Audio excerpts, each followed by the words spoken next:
þú ert svona, við erum búin að þekkjast svolítið tíma, þú kemur alltaf á óvart. Já. Ég veist ekki að vera hárgreiðslumæður. Nei, það vita það mjög fáir. Hvernig, Þetta svona eins og margt annað bara í mínu lífi sem bara svona tilvílanir. Og þegar ég flytt til Reykjavíkur þegar ég 10 ára, þá byrjar móðir mín að fara að með minni í klippingu til að symba. Og síðan leiða fermingu hjá mér og þá var Ivan Drago rosalega vinsæll. Dolph Lundgren Já, ég ekki. Og ég var alltaf svolítið svona, byrjaði snemma að vera með svona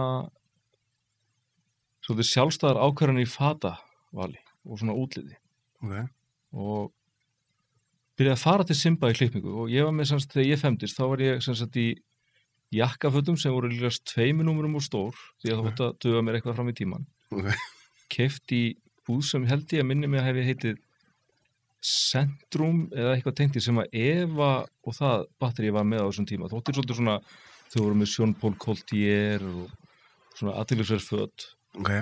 Og út í að ég er með herpes sem ég losna ekki við, bara meðfættur. Okay. Þá fæ ég svolítið mikið af frunsum, sérstaklega undir álagi og þá man ég alltaf eftir, ég var með Ivan Drago klippingu, nefnum það var litað svart sem var með risa frunsu.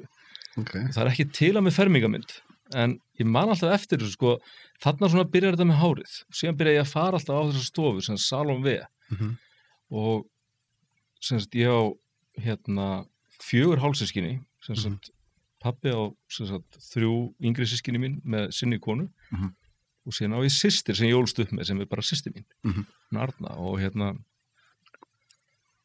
og hún á síðan 2 hálfsystur og þetta er svolítið svona athyglisvert að austan allt saman en þessi hálfsystir mín er að vinna sérst á Salon V og veit að ég hef þennan áhuga einhvern á, ég er svolítið svona sérstakur með minn stíl og kem ofta í klippingu og með svona ákveðnar skoðanir og þarna var starfsdagur í skólum, þá kosti farið í 9. bekk svona starfskynningu og ég fór bara inn á Salon V sem var fínasta hárgreiðslustofa í Íslands á þessum tíma og hjá Elsu Haralds og bara eftir daginn er mér bara boðin bara samningur í hárgreiðslu, ég var ennþá í 9. bekk og þetta bara einhvern veginn lá fyrir mér. Og fórst að klippa? Já, þetta var svo skrítið sko að ég bara byrjaði að mæta hann á föstudaginn með skóla í 9. bekk, skrópaði í þýsku og mætti frekar á Salon V. Skrópaði þýsku í 9. bekk? Já, ég mætti aldrei. Ég var alltaf að skrópa í þýsku í 10. bekk. Já, sko 9. bekkur var lokabekkurinn hjá mér sko. Ég er svo gammal. Okay.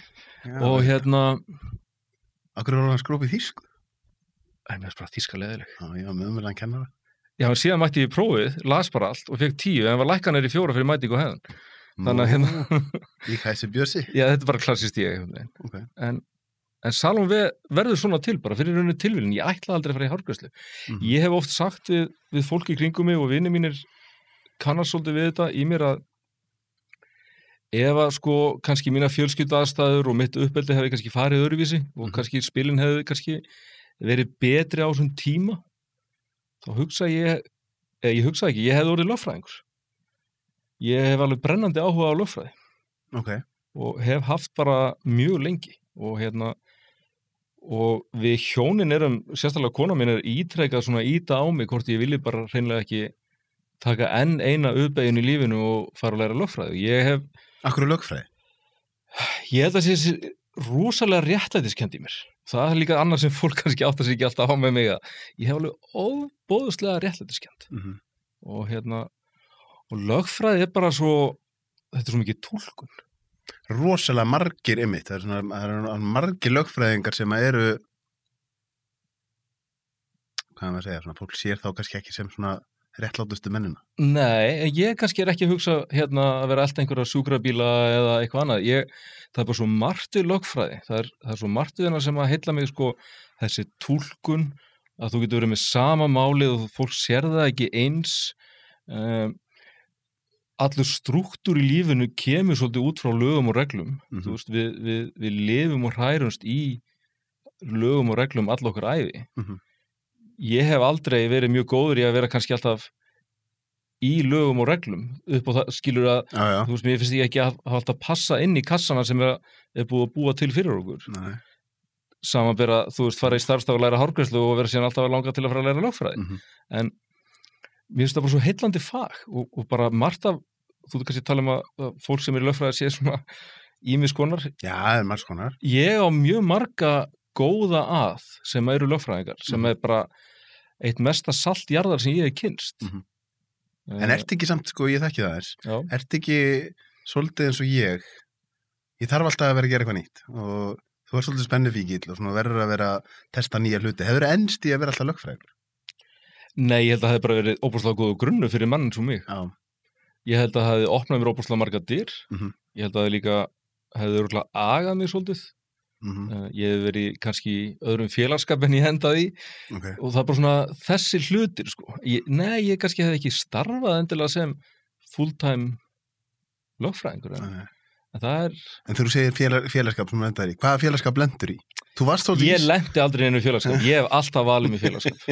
Ég tek aldrei þetta, ég lendi í svo slæm félagskap. Í hvaða félagskap, sko, þú varst svona inn í ákveðinni senu. Já, aftur bara skrýtna tilvílanir og og bara þetta kemur náttúrulega líka svolítið bara út úr, þú veist, þessum bara aðstæðum sem ég ólst upp við, skilur, bara þú veist, ég flúði heimili mitt, ég flúði aðstæður og bjóða og kom mér í aðra aðstæður og til dæmis þegar ég er 15 ára, þá var ég að vinna á skemmtistaðinu í bæ, í miðasölunni, þetta var skemmtistaðinu upp og niður. Þarna var Sævar Síselski og alls konar menn bara og Kitty Bigfoot að DJ-a niður helgar og já, ég meni þetta var bara og Hlynur og fleiri, þetta var óbúslega sérstakur tími, þarna var house-sennan og techno-sennan og allir þessi danstónlist að koma út úr Bretlandi til dæmis og ég er í miðasölunni eitt kvöldið og aftur ég var náttúrulega svolítið svona, klæddi mig sérstakt og svona og þá kemur maður sem heitir Þorsteinn Högni og það bara alltaf að fara að hlusta á góða tónlist niðri og hann var þá að undirbúa að opna tunglið, hittir mig, við byrjum að tala saman og daginn eftir er ég orðinn einhver svona yfir glasa barna dyravarðar dæmi einhver í tunglinu. 15 ára? 15 ára. Og ég segi á þessu sögu sko að ég var 16 ára, þá hélt ég upp á afmæli mitt í Rósenberg-kjallaranum. Ég var 16 með tveimur vinum mínum, Davíð Magnússyni, tónlistamanni, sinni Maka Kjartans og Elíasi Illugassoni sem er núna endurskoðandi. Þeir voru 18, ég var 16 og við heldum bara besta partíð. Þarna voru sigumólarnir og alls konar fólk bara í 16 ára afmælinu mínu. Sigumólar? Já, þeir voru þarna. Ég veit ekki af hverju þau voru þarna, ég bauði mig ekki en þú veist, aftur, þetta er svona verða hlutnir í mínu lífi, sko. Þannig að ég var bara hardcore inn á stærsta skemmtista Íslands bara 16 ára gamall. Og var að læra hárgreiðslu. Já. Varstu komin í djammið þarna svona ungur? Já, en ég drakk voðalega lítið. Ég pröfaði eiturlyf fyrst, kannski, 16-17 ára. Ég drakk aldrei neitt sérstaklega mikið. Vín fór mér, þú veist, ég er bara hænus. En ég var aldrei eins og mamma til dæmis segir, ég var aldrei neitt leiðilegum með víni. En ég veit það bara, eins og lífið þróast hjá mér, að ef ég drakk þá vildi ég dóp og þannig var það bara. En það kom seinna. Það kom seinna, já. En auðvitað er þetta ekki aðstæða sem að, þú veist, ég minna, ég á dóttur sem er 13 ára, hún er ekki að fara að vinna á einhverju skemmtistað eftir 3 ár. Nei. Það er bara, þetta er... En akkur flýrið það heimann? Það er bara ofbeldi sem ég var fyrir. Ég bara átti bara hræðilega æsku frá svona...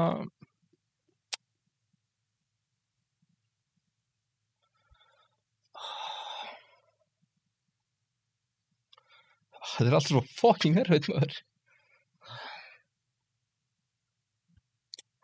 Ég held að við kemum þessu kannski aðeins seinna, sko. Það er svona... Ég átti stjúpappa sem að kom bara hræðilega frá.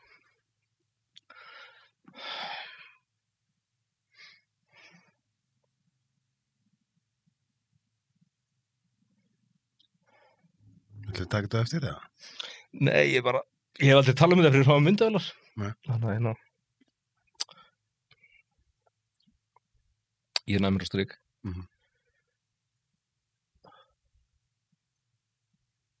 Hvað er það líkamlegt ofbeldið það? Já, og andlegt. Þetta byrjaði, allir ekki verið svona 11 ára, 12 ára, þá var hann fluttur heim til okkar í blokkaríbúð í Kópavoginum og og bara óbúslega veikur maður og hann til dæmis fór ekki út úr húsi stundum í fleiri mánuði ef ekki ár. Hann átti við svona líkamlega veikleika að etja líka og og síðan var hann náttúrulega bara geðveikur og geðveikur á mínu mati. Og hann kom hræðilega illa fram við móður mína. Systir mín slapp svolítið vel frá sig því að hún var orðin úlingur, hún gat svona verið úlingur, verið úti lengi, hún var með sitt eigið herbyggi og þetta bara. En ert þú þá miklu? Ég er semst 3 árum yngri en systir mín, sko. Og bara út af aðstæðum þá var ég með svona svefnsofa fram í hóli og þetta byrjar þannig að okkur lendir saman því ég er svona 12-13 ára gamall og það var búið að vera svona mikið andlegt ofbeldi. Þú veist, þú ert algjör aumingi, þú ert nú meiri ræðvillinn, þú getur ekki neitt, þú ert aumingi og allt svona, sko. Og bara svona andlegt niðurbrot reynt ítrekkað. Ég bauð aldrei neinum heim, til dæmis. Krakkar komu mjög sjaldan heim til mín. Ég hélt aldrei upp á afmæli mitt.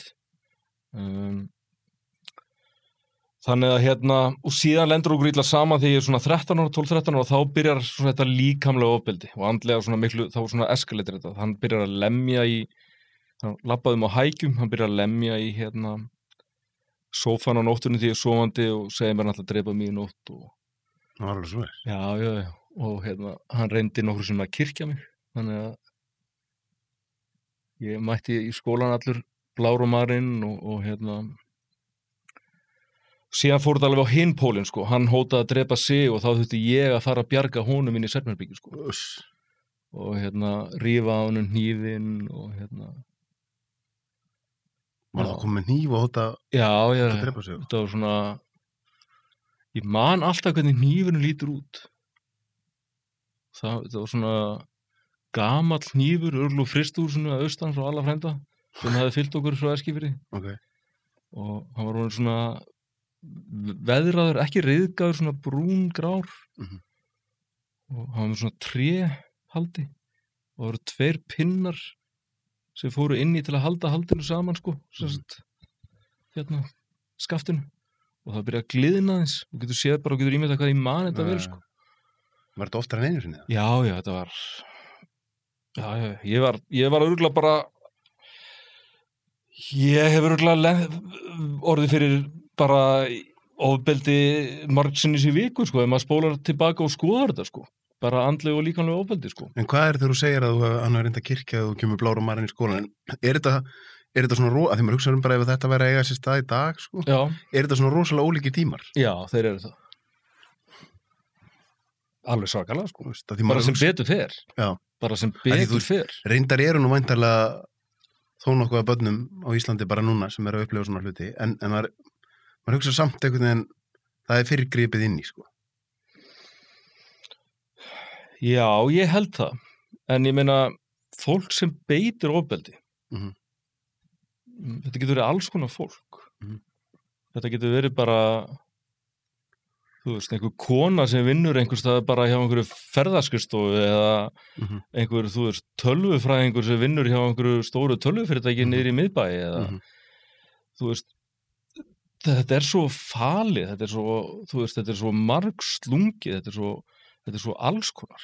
En var þetta á einhverjum punkti þá þannig að, þú veist, að þú náttúrulega það ungur, gæst einhvern tíðan sagt frá þessu eða? Ég náttúrulega var að venda móður mína, þú veist, ég var að því.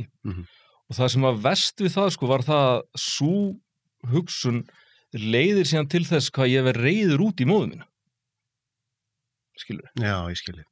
Þetta verður svo, þú veist, ég fyrir að kenna hennum og þetta litaði okkar samband alveg í mörg ár, alveg sko bara langt fram á þennan ár, bara ég held að séu svona kannski 3-4 ár síðan við mamma áttum enn einu sinni svona bara gott samtal um þetta, sko. Og þetta var að láta mig koma illa fram við móður mína bara meira þess að löngu eftir ég hætti að drekka og fór í meðferð og fór að taka til í mínu lífi að þá var ég samt reiður út í mömmu fyrir að hafa eins og mér leið þá ekki bjarga mér en ég faldi þetta alveg ofboðslega vel og mamma var náttúrulega bara að sjá fyrir fjölskyldu, hann var bara á einhverjum örorkubótum Faldir þetta þá líka bara þegar þú varst að fá líkamlega áverka? Já, ég var bara með góðan trefil og Svo flýrðu þarna þegar úr... Já, síðan sko finn ég bara þessa leið, skilur. Ég meira svo undan þessu, þá var ég að steikja hamborgur á Amerikan stæl þegar ég var 14 ára, skilur. Þú veist. Þetta allt búið að gerast áður en úr 15-16. Já. Og hvað varst að gera með að steikja hamborgur á Amerikan stæl? Ég vantaði bara vinnu. Vantaði bara pening og... Þetta ekki eitthvað svona bandnotarælkun í dag?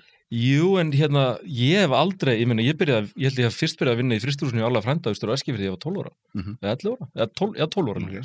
Varstu góður í að steikja hamborgara? Já. Ok. Ég hef aldrei verið góður í því að vera lélegur í einhverju. Það hefur svolítið verið mottóið mitt. Já. Ég hef aldrei verið góður... Þú gerir góða pönnukökur og egg. Já, þú veist það. Já. En sko, mér finnst þetta bara skipta máli. Ef ég ætla að gera eitthvað, þá verði ég að gera það bólinn. Þetta er óbúslega góðu kostur, en þetta er líka óbúslega mikið veikleiki.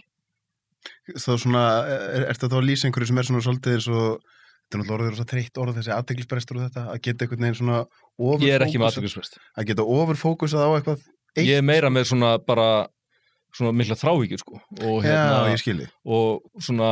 Færðu þá þráhyggju fyrir að vera með fullkonunar áráttu? Já, og ég er með svona alls konar, meldingar mjög brengla, hugafar og hugmyndafræði sko. Það er... Eins og hvernig? Ég til dæmis leitaði leigumorðingjum á hótelherbyggjum.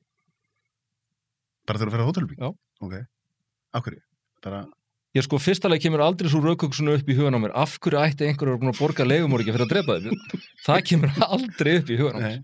Og það er það sem er svo skrítið sko. Þetta er bara lógískt. Fyrir mér verður þetta bara lógískt. Og kona mín þegar hún sá þetta fyrst, hún var bara...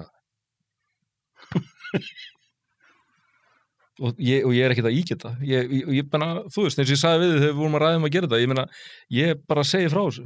Já, en mér finnst það mynd svo geggjað, þú sagðir eitthvað, ég man eftir þú skrifaðir eitthvað status á Facebook þar sem þú varst að tala um bara svona hugsanir sem þú fengir. Já. Og svona veltaði fyrir hvort aðri fengi svipaðar hugsanir. Já, ég held ekki allir. Kannski minna mæli, sko. Já.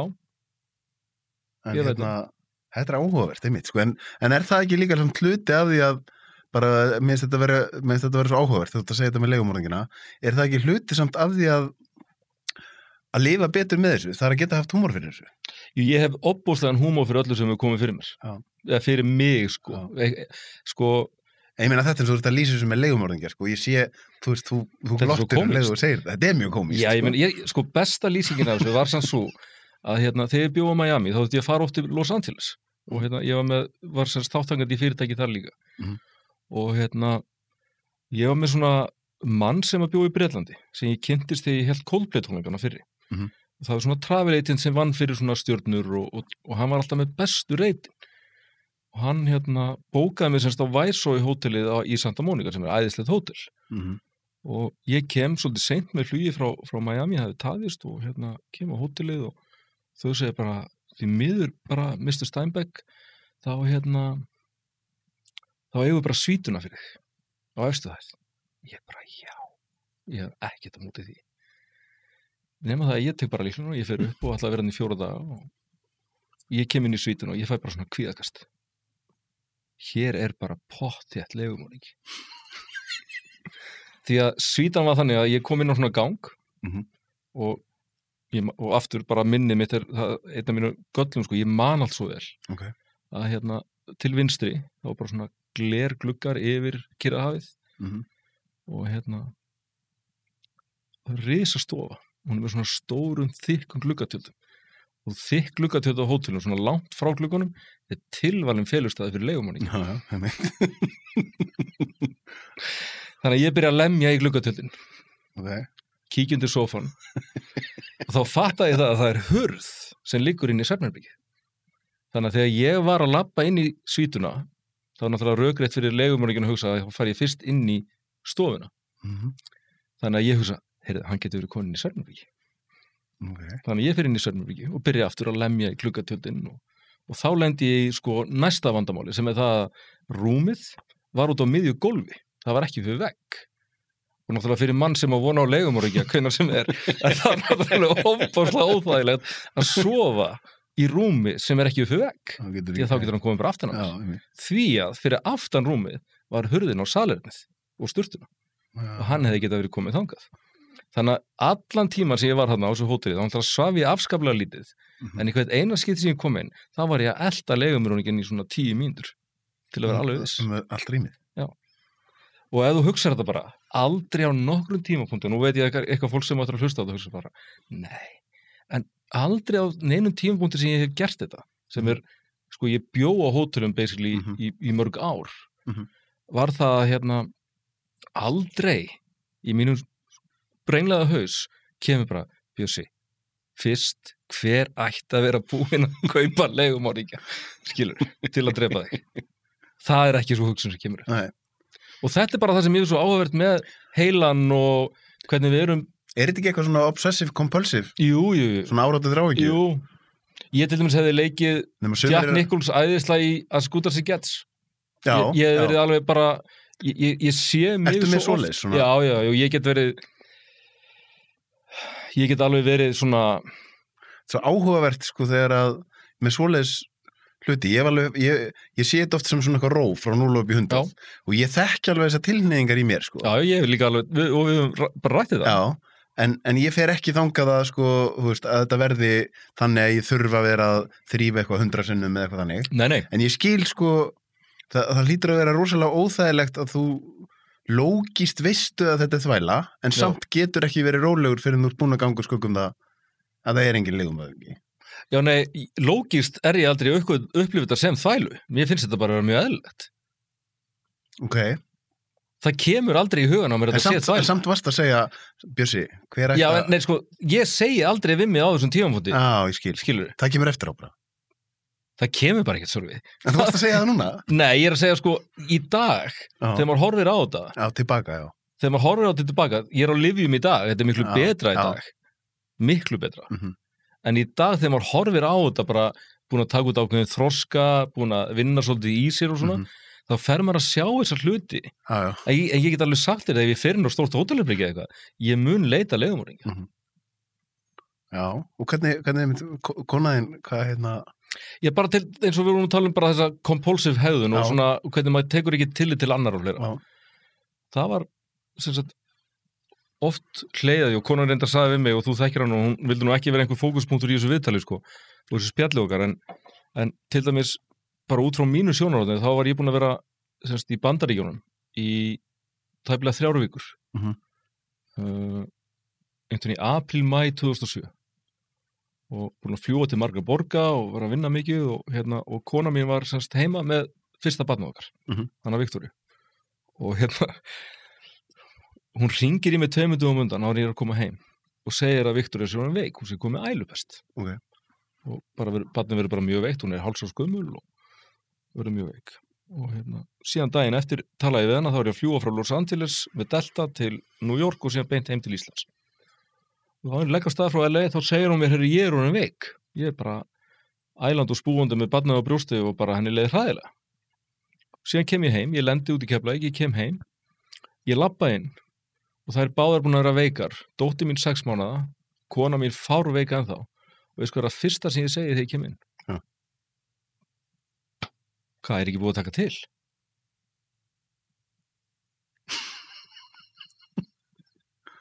Þú veist, maður gerir ekki svona, skilur. En aftur að því, sko, hvernig ég er einhvern veginn víraður. Já. Að þá... Þetta er rosalega sérstakt, sko. En ég er rosalega ánæður að vita af þessu, skilur, og vera að byrja að skilja þetta. Tók það í langan tíma? Já, mjög langan tíma.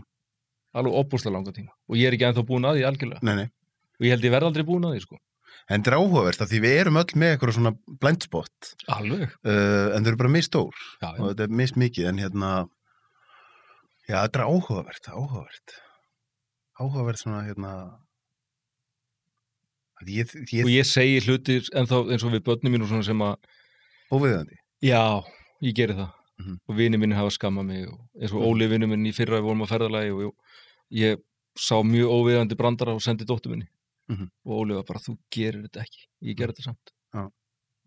Og hvað ertu þú komin að þann stað núna að þú ferðu flutti að biðjast afsökunar eða? eða þú sérð þetta fljótt eða? Já, okay. En ég á líka bara alveg einstaka fjölskyldu sem hefur svolítið einstakann húmór líka, því að ég held að það sem gerist líka í svona dýnamík sem til dæmis í minni fjölskyldu, við myndum seint kallast kannski, við erum búin að lifa kannski mjög svona hefðbundnu lífi, svona þú veist, bara hvernig hlutir hafa æxlast og verið og hvað við höfum gert og svona, að við höfum til dæmis dóttir mín hefur alveg óbóðslega skemmtilegan húmor og ég sé hana svolítið, sem betur fyrir sé ég miklu meira móðurinnar í henni en mér, bara svona, þú veist, því að kona mín bara algjör snillingur, en dóttir mín alveg, hún með svona kaldhænina mína og hún fylgin sér og hún kveikir á mér, sko, hún skilur hvað í gangi. Já, ég skil. Og hún hefur auga fyrir því. Já. Og yngri sonur minn 10 ára, hann Tristan, ég á síðan einn eldri sem býr út í Bandaríkjunum, hann skilur ekki húmórum minn, sko. Nei. Hann nær honum ekki. Nei. En það hann búin að búa í Bandaríkjunum í 13 ára og hann bara kaldhæn eitthvað sem hann bara mun aldrei skilja, held ég. Nei. Og en yngri sá yngsti 10 ára, hann alveg. Ég man að, sko, ég var bara nýbúin að kynnast þér eitthvað. Það er að koma kona hérna í viðtal á morgun. Já. Linda Pétursdóttir. Já. Og ég var bara nýbúin að kynnast þér. Þegar þú kynntist henni. Ég var bara nýbúin að kynnast þér þegar ég eitthvað að labba inn á kaffitár. Já. Og ég sérst við hliðina þér. Hvað sagði ég aftur við? Þú gólar yfir allan salin. Hvað segir varst að gera Lindu P. ólétta? Og ég man að þú veist, mér fannst ég ekki þekka þið nógu vel til svo þetta rétt á einhverjum svona brandaraðan yfir allar, sko. Það var svona marsa fyndið. Já, þetta var mjög gott, sko. En það þetta með að stíga hans yfir línuna, sko. Ekki það, ég alveg góður í að taka alls svona hlutum, en ég hugsa að einhver í mínum sporum hefði getað tekið þessu mjög öfugur, sko. Fólk hefur tekið mér mjög öfugum oft. Já. Og ég get alveg bara sagt það við, ef einhver af þeim á eftir að heyra þetta, að ég get alveg fullir það að það hefur alltaf verið af minni hendi, skilur, ég hef verið orsakavaldurinn. Ég, því miður, skilur, því miður þá það bara þannig, en það líka kannski það sem gerir mig að mér, skilur, Já, það ekki mitt svona, það sko, þessi mannlegi breiskleiki í mínum hug oft bara það allra fallegasta við mannfólk. Já. Og þá bara svo mikilvægt, sko, ef maður kemst á þannig stað að geta beðist afsökunar á því ef maður eitthvað staðar búin að vera að valda vandræðum, en að vissuleiti verður maður, sko, ég hótt hugsa, sko, hvernig einstaklingur væri ég ef ég væri svona, þetta sem svona hið fullkomna samfélag vill segja mér að ég eigi að vera, þá væri ég alveg ofbóðslega leiðinlegur einstaklingur. Þannig að það þessi mannlegi breiskleiki sem býr til það sem skemmtilegt. Nefndu mér eitt svona einstakling sem mannst eftir, sem svona bara, sem eins og kerfið vill hafa hann, ef við orðum þannig. Nefndu mér eitt þannig, sem mannst eftir bara svona, Shit, á ég að fara átona limbina. Já, akkur ekki. Nei, ok. Meina, þú segðu mig hver Ekkur ekki, nei, ég veit ekki hvort það sé, nú er ég að fara að nefna einhvern nöfn á einhverjum gæjum sem hafa ekkert gert mér, sko. Nei, ég ætla að segja eftir, það er svona, ok, ég skal segja stereotypuna. Já. Það er svona, það er svona ungur hneykslunargjarn framsóknarmaður með bindi, sem að, hefur einhvern veginn bara svona aldrei gert neitt rangt, sko. Það er bara svo langt síðan og ég held reyndar þegar þú segir þetta, nefndu þitt svona einstakling, þessi einstaklingur er ekki til, sko. Nei, það er bara spurning hvort að við, í mínum huga það bara spurning ertu búin að viðurkenna og ertu búin að gangast við því og má fólk vita af því. En það er einhvern veginn svo magna hvernig mér finnst alltaf að fara lengur og lengur á þennan stað í gegnum þessar svona hneykslunargirni og allt þetta, að það er einhvern veginn svona, hvaða einstaklingur er þetta sem á að feta þessa rosalega þrönga stíg að gera aldrei neitt rangt? Og ég þekki hann ekki, sko. Nei, ég er reyndar, sko, held ég alltaf fram að út íslenskur kallmaður 25 og upp úr og þú gerir upp úr bak, ef maður má nota það orðalag, að þá fyrirgefur allir að þú fer í meðferð. Já, reyndar. Það er einhvern veginn, þú ferði í skattin og hefði bara, auðmíkja þú, jú, við semjum við því. Þið farin í innendurstofnum sveitafélag, semjum meðlagið, auðmíkja þú, taktu nú á í lífinu, velgerð, skilur. Þú veist, Íslendingar eru líka, ekki gleyma því, og þetta hef ég oft sagt, og við höfum rætt þetta bara sjálfur á okkar tali.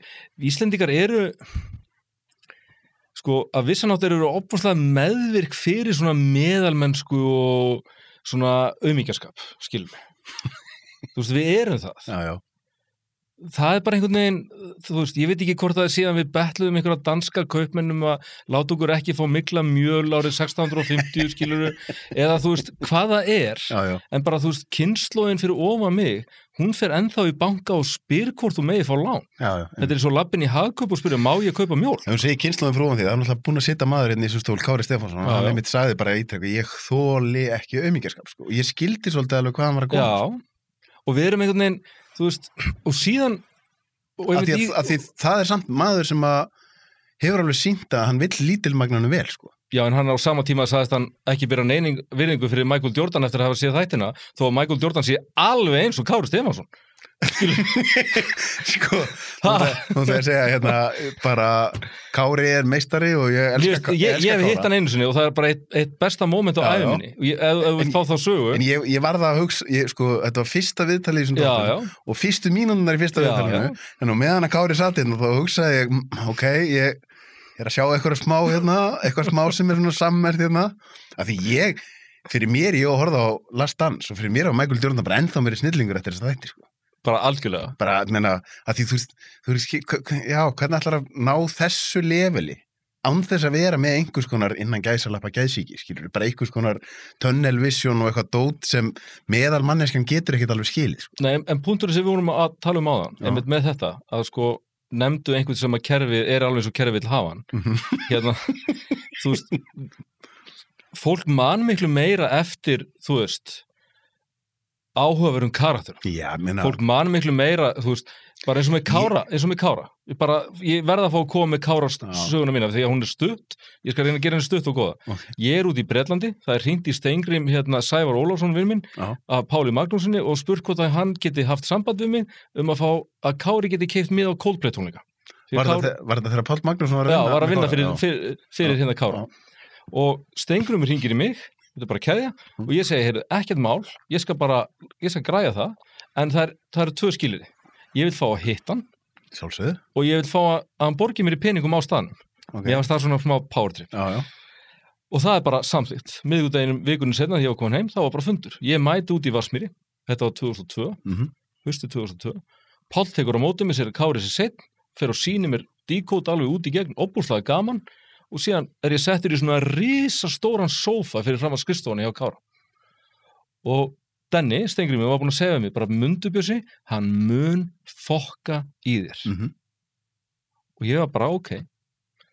Síðan bara lítið svona upp og ég siti í þessu sófa, mér leiði svo krækibir í helviti og ég veit að þetta var að hugsa þannig á hann. Ég bara veit að hann var með sófan þannig að þér leiði svo verið lítill.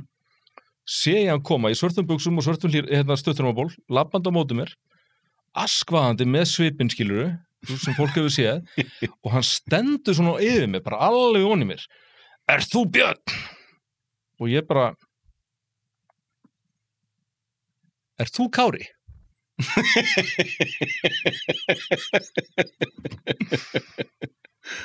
Góður. Heyrðu, og hann fílaði þetta svo vel að við sátum saman í svona rúmlega klukkutíma 1,5 og töluðum alkoholisma. Bara, hann var að segja mér fullt hlutum alkoholisma, bara hvernig hann leit á sjúkdómir sem er mjög fróðlegt. Hafði verið án áfengist þarna sjálfur í 2 ár og saði hann það og hérna og ég hef aldrei hitt hann síðan og hann myndi örugglega ekki þekkja mig út á götu en mér þykir þetta svo merkilegu maður. Hann er algjör snillingur. Og mér þykir hann er svo fylginn sér og hann er svo duglegur og ég veit bara ekki fólk sem fylgir sér og duglegt sem að öllum líka vel við. Nei, nákvæmlega. Og það er, en síðan kannski á einhverjum punkti eins og með Kára, á einhverjum punkti, hann er búin að vera rosalega, svo ég noti bara enska orðið kontroversial á mörgum tímum, en á einhverjum punkti fer bara þetta að skila sér í gegn, ok, hann er búin að vera svolítið sannur sjálfum sér, allan enn tíma, og núna upplifi ég bara flestir elski Kára. En það er þetta eins og þú sagðir, ég sagði við strákana hérna áður en ég tók viðtal við hann, alveg eins og þú sagðir, alveg eins og Dennis sagði við þig, ég sagði strákar bara, þið vitið bara, það verður eitthvað skrítið sem mun gerast hér. Og gerist það ekki? Jú, við erum með þetta á teipi, sko, svo ég segi þetta bara í íslensku, að þá situr hann hérna í stólnum og segir hérna, eina leiðilega við að mæti í viðtalið og ungi menn hérna, gera og græða kamerunnar, eina leiðilega við að mæti í viðtalið og þessir hérna aumingar. Þeir þekki ekki rassinn frá olbúðunum á sér. þeir hérna fara að fliss eitthvað svona, sérðu, svo hlæða þeir þeir í drulliður og þetta nú meira umgændin. Og þeir voru svo hrættir að þeir hlupu út. Já, ég meina, að þetta bara... En hann einmitt, hann er með svona eitthvað sérstakann húmor og síðan er líka með, hérna, einmitt bara briskleika. En nú er fólk ólíkt, en ég hef alltaf verið, og það er kannski eitthvað sem hérna, það er þetta með að vera ekki dómharður. Uppáhalds íþróttamaðurinn minn, Diego Maradona. Já. Og því meira rugl sem hann fór í, því meira var hann í uppáhaldi hjá mér. Já. Það er eitthvað við þetta svona... En er það ekki tragedían við hann? Er það ekki það sem jú, svona... það er eitthvað við þetta slétt og felda einhvern veginn allt sé fullkomið og eitthvað sem bara... Við erum öll mennsk, sko. Já, við vorum að tala um meðvirknaðan.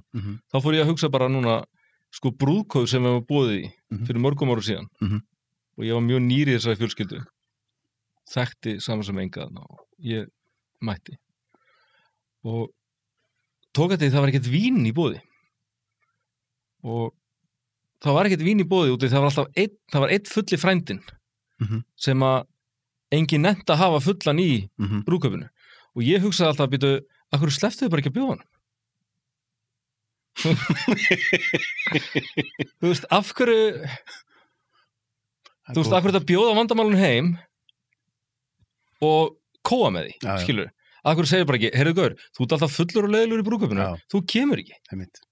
Og það er þetta sem við alltaf tala um, þetta, þú veist, fólk á Íslandi, sko, ekki kannski endilega á Íslandi, en ég fann minna fyrir þessu til dæmis í Bandaríkjunum og Svíþjóð, að sko, það er þetta, þessi einhvern veginn eins og ég segi, þessi innbyðna meðvirk. Er það ekki líka vegna þess að við erum einhvern veginn svolítið fá?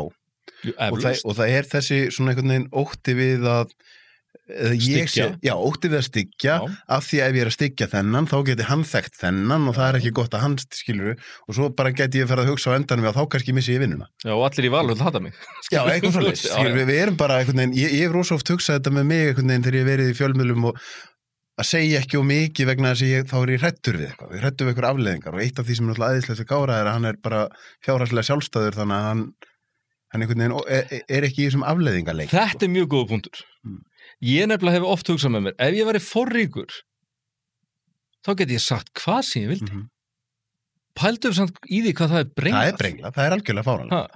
Að því meira sem við áttu að peningum, því meiri virðingur eða þolinmæði færðu frá fólki til að segja alls konar kjafta. Eða bara vera þú sjálfur. En ég meina þetta er bara Ísland. Það var langu tími þar sem að ég að því að ég var alltaf í hennu, þú veist, bara ég fekk svolítið svona uppreisnæður þegar ég gáði bókina mína, einhvern veginn að reyna þú veist, útskýra það, þegar ég var eitthvað að labba berfættur upp á fjöll og eitthvað, þá var ég bara að reyna að láta mig líða betur. Það var alveg langu tími þar sem að bara svona einhvern veginn, fólk sem var að vinna á RÚV og eitthvað, hann er bara orðinn skrítinn og þá var einhvern veginn, já, bara ok, ég fæ ekki vinnu þar og þetta er svo lítið land, sko. Þetta er svo lítið land og ef ég segi eitthvað rangt þá er ég komin í ónáð hjá þessum og ef ég er komin í ónáð hjá þessum þá er ég ónáð í þessari klíku. Ég er með þá tilgátt að hræðslan við að vera svona opinskárir komið frá því að við erum alveg upp sem börn svona einhvern veginn, heyrðu það nú ekki gott að nágrannin haldi þetta okkur. Að því þá geti Sigga frænka hans verið þarna og hún er nú bara forstjóranum sem er þarna, skilur. Sko, ég get alveg sagt þér bara blákalt að ég hef mistað tækifærum og ekki fengið samninga eða vinnur eða verkefni út af því að seinna nafnum hittir Steinbeck. Og og sumt að því á sér eflaust einhverja skýringar og eðlilega niðurstöðu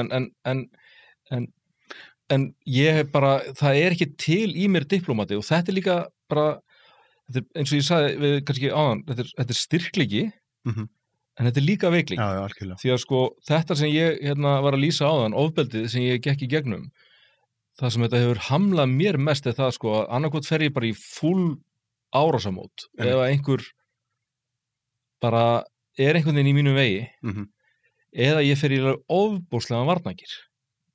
Skilur, ég fer svona þú veist, verð óttaslegin og óttast eitthvað og bara út af því að ég var basically örugglega í einhvers konar taugaáfalli í 2-3 ár, skilur, sem barn núlingur. En upplifir þá þetta sem úr að tala um eins og þessar svona þráhyggjur og þessa svona skekkju, upplifir hana sem beina afleiðingu af þessu ofbeldi eða þetta líka eitthvað sem var vírað í það og undan? Ég held að ég sé vírað svona sko. Já. En ég held sko að það sem að hefur gert mér erfitt einmitt þetta þú veist að það erfitt að tjunga við mér, skilur. Ég óþolumóður, ég aggressífur og til dæmis eins og fólki sem þú vorst að lýsa, bara, þú veist, fólk sem bara að vinna sína vinnu inn í fyrirtækjum og hefur örugglega nóg á sinni könnu, skilur.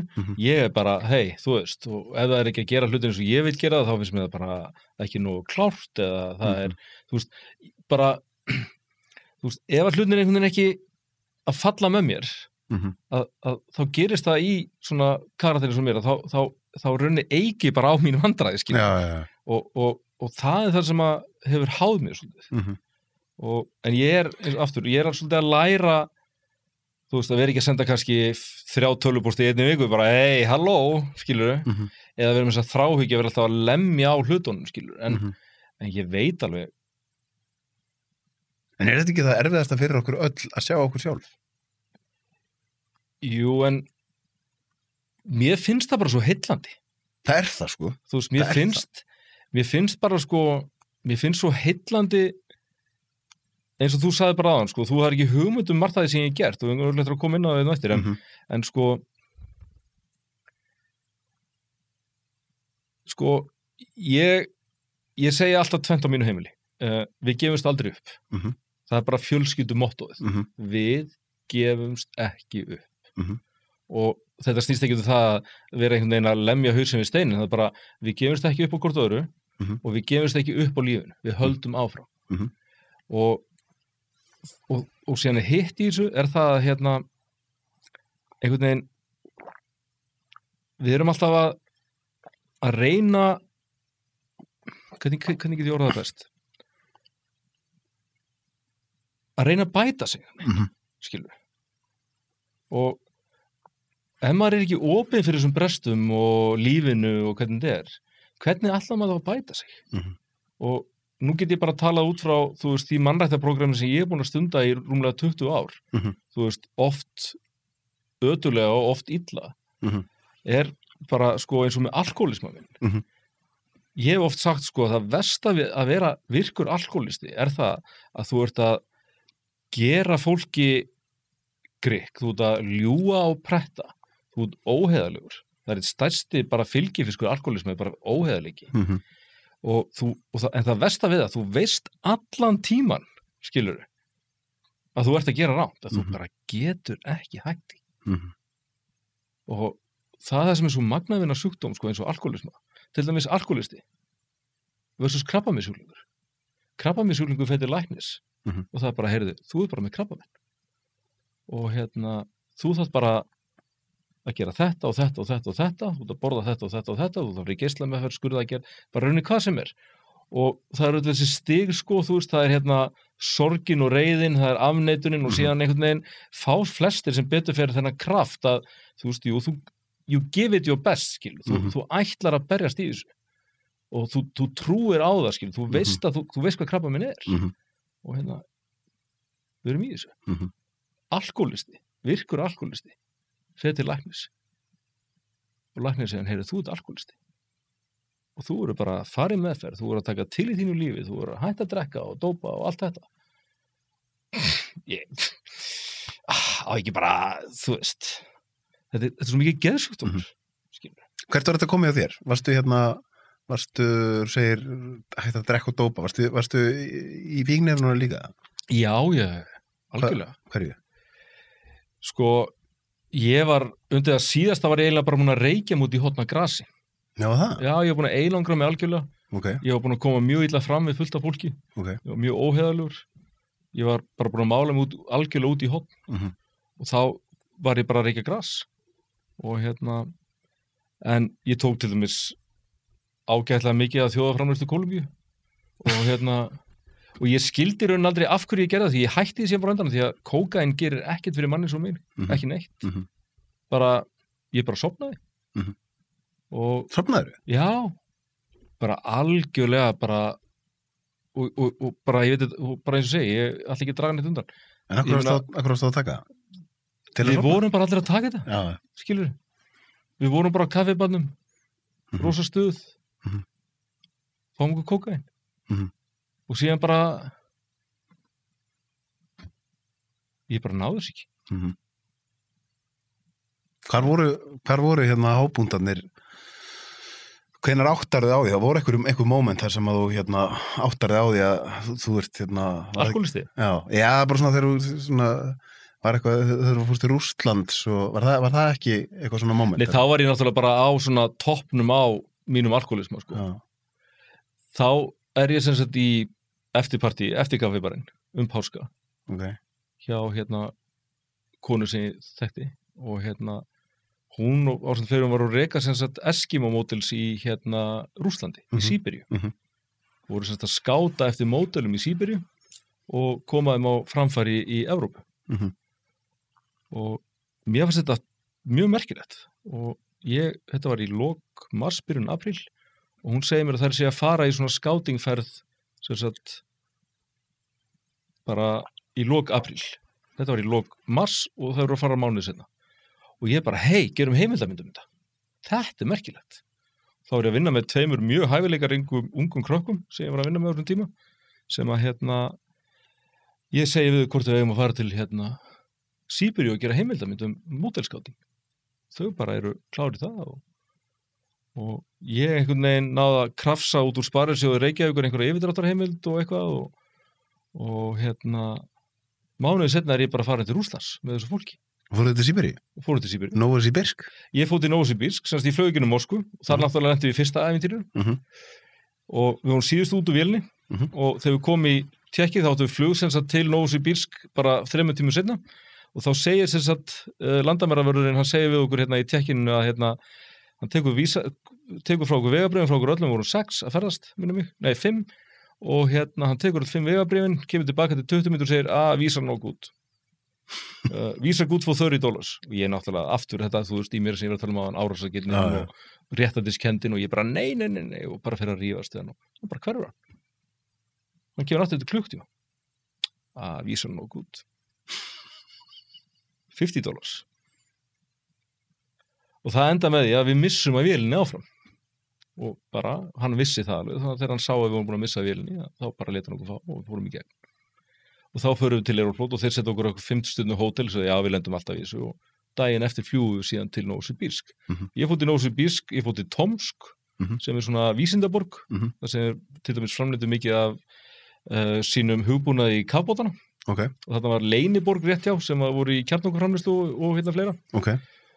Annar hópurinn fór síðan til 2 annarra borga í Síberíu og síðan endaði ég sem sagt og það er svona að fara með alkoholismann þá enduði við í Úralfjöllunum í Siljabinsk sem bara ein viðbjóðslegasta borg sem ég komið til svona iðnaðarborg í Úralfjöllunum og það náði okkur út á flugvöll og það eru 2 svona brennvarir Audi-bílar og lífverðir og við keyrum í gegnum borgina og hann með Uzi hríðskotabyssu við fótinn og síðan bara stoppuðu alltaf svona tékkböndum og hann bara veifar og alltaf í gegn og þetta var bara mafían. Það var bara búið að sjá til þess að mafían alltaf sjá okkur í þennan sólarhring sem vorum að það. Ég skal reyna að gera þetta satt og ég get. Síðan komum við semst inn í svona byggð sem við að byggja. Það 2 ný hús og okkur satt verið því í nótt. Og þetta hann Sergei, hann lífvörunningar og þetta konans, hún á afmæli í dag, óskilum til hamingju með daginn. Og þetta hann og ég man aldrei nafna á honum og það var þýskur verkfræðingur sem var að vinna við að byggja þessi hús sem að fyrir að tala við okkur og síðan bara fara þessi lífverðir í burtu og Sergei bara vísur okkur inn ég beið aðeins og var að tala við Þjóðverja og hann segir okkur, heyrðu, ég ætla að koma með okkur á morgun í þetta módelskátt sem er að fara því ég ætla að fá fara hjá okkur út á flugvöll og ég meiri segja á sama hótel og þið í Moskvu þannig að er það ekki ok og ég að spjalla hann bara topp drengur og rosa viðkunnulegur og síðan fyrir við bara inn og ég ákveði að fara í drykkjukeppni við Sergei lífvörðinn minn sem var 1,90 hæð fjallið bara kæmist bara ekki hálfkvist við hann var svo massaður og hann með gulltennur, alla tennur gull og við tökum lítils vodkaflösku og stútum henni á svona 30 mínútum dræ og það ekki nóg, þannig að Sergei ákveður að labba í hálftíma og kaupa aðra vodkaflösku Og í öllu þessu þá kemur í ljós að Sergej var sem sagt í sovísku sérsveitunum. Hann hafði verið í Tsjetsjeníu-stríðinu, fram í stríðsglæpi, tekið á upp á vídeo sem var ekki mjög gott því að yfirmenn hans komur staði og hann var dæmdur til dauða. En hann náði að strjúka úr fangelsinu og var sem stundu vendavæng mafíunar í Chelyabinsk sem leigumorðingi. Þú veist, þetta er svona klassískt fyrir mig einhvern veginn að lenda í svona aðstæðum. Okay. Og við klárum síðan seinni flöskuna og við drepust. Og daginn eftir vakna ég bara fárveikur, ég er bara ælandi blóði. Og þá erum við með 2500 unga konur sem voru komið í mátilskáting í leikhúsi í Chelyabinsk. Þannig að við förum öll niður og ég þarf að stoppa nokkuð svona leiðin að kasta upp blóði, bara fárveikur og ég held ég var að deyja. Og með mér er Þjóðverinn í bílnum og ég er bara að reyna að tala við hann.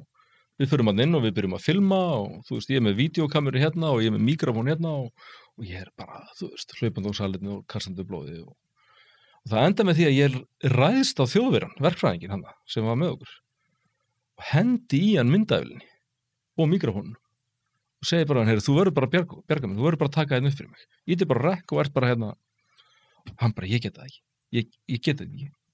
Þú verður að biðja einhvern annan. Ég bara, við erum að taka þig frá húsinu, hinga niður út á flugvöll, við erum að sjá til að komast inn í flugið, við erum að hjálpa þér, þú verður að hjálpa mér.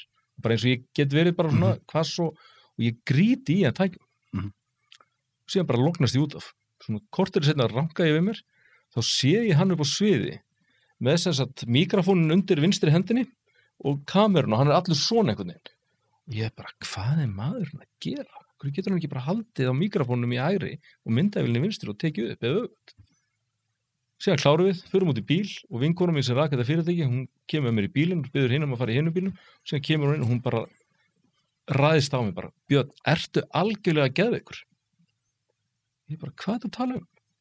Akkur er þetta að fara svona illa með hann að þýska verkfræðing, en hann yndislega góða unga mann sem er að hjálpa okkur hérna. Hvað meinar þið? Láta hann taka upp og setja hann í þessa aðstæður sem hann settir hann í. Hvaða aðstæður er þetta að tala um?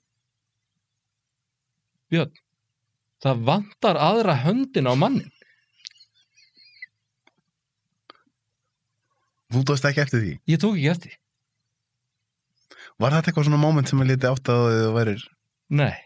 Með vandræði? Þetta var ekki einu sinni moment, Sölvi. Þú heldur áfram? Hældi því, okay. Já, ég held áfram í hálft ári viðbútt. Okay.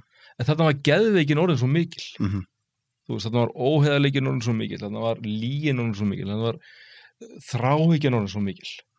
En þú veist, þetta bara gefið svona ákveðina hugmynd sko, og nú kannski fullt af fólk getur hlusta á þessu bara, vá, þessi gaur er algjörlega bilaður. En þú veist, það eru 21 ár síðan og ég var bara svo veikur alkoholisti. Ég var svo ofboðslega veikur. Og síðan alltaf með alla mína komplexa. Þú veist, með minnumáttakendina. Þú veist, með þráhyggjuna og fórnarlambið og þú veist, maðurinn sem var fyrir öllu svo ofbeldi og allt þetta skilur. Algjört mess. Hræðilegur. Bara hræðilegur. Hvað hvernig er það þegar þú ert að drekka onni að þú ert búin að tala um þetta ofbeldur og þú ert að drekka onni í þetta allt og þú talar um þessa reiði hjá þér og jafnvel hvatvísi og svona, kom aldrei eitthvað moment þar sem þú varst bara að leggja á ráðinu að gera eitthvað við ofbeldismannin? Nei. Akkur ekki? Af hverju ætti sárveikur maður eins og ég að gera einhverjum öðrum sárveikum manni eitthvað? Já, ég meina, það er kannski svona eitthvað sem maður sér svona vitsmunulega, en þegar fólk er í slæma ástandi þá hugsa það kannski ekki svoleiðis.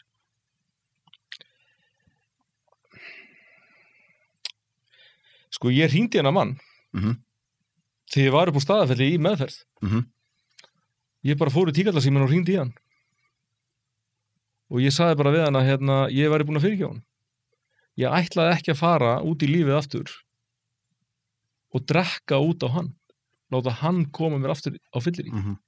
Ég ætlaði ekki að nota hann sem einhverja afsökum fyrir öllum mínum vandræðum, samskiptum við annað fólk, annað skilur. Ég ætlaði ekki að gera hann að einhverjum blórabögli.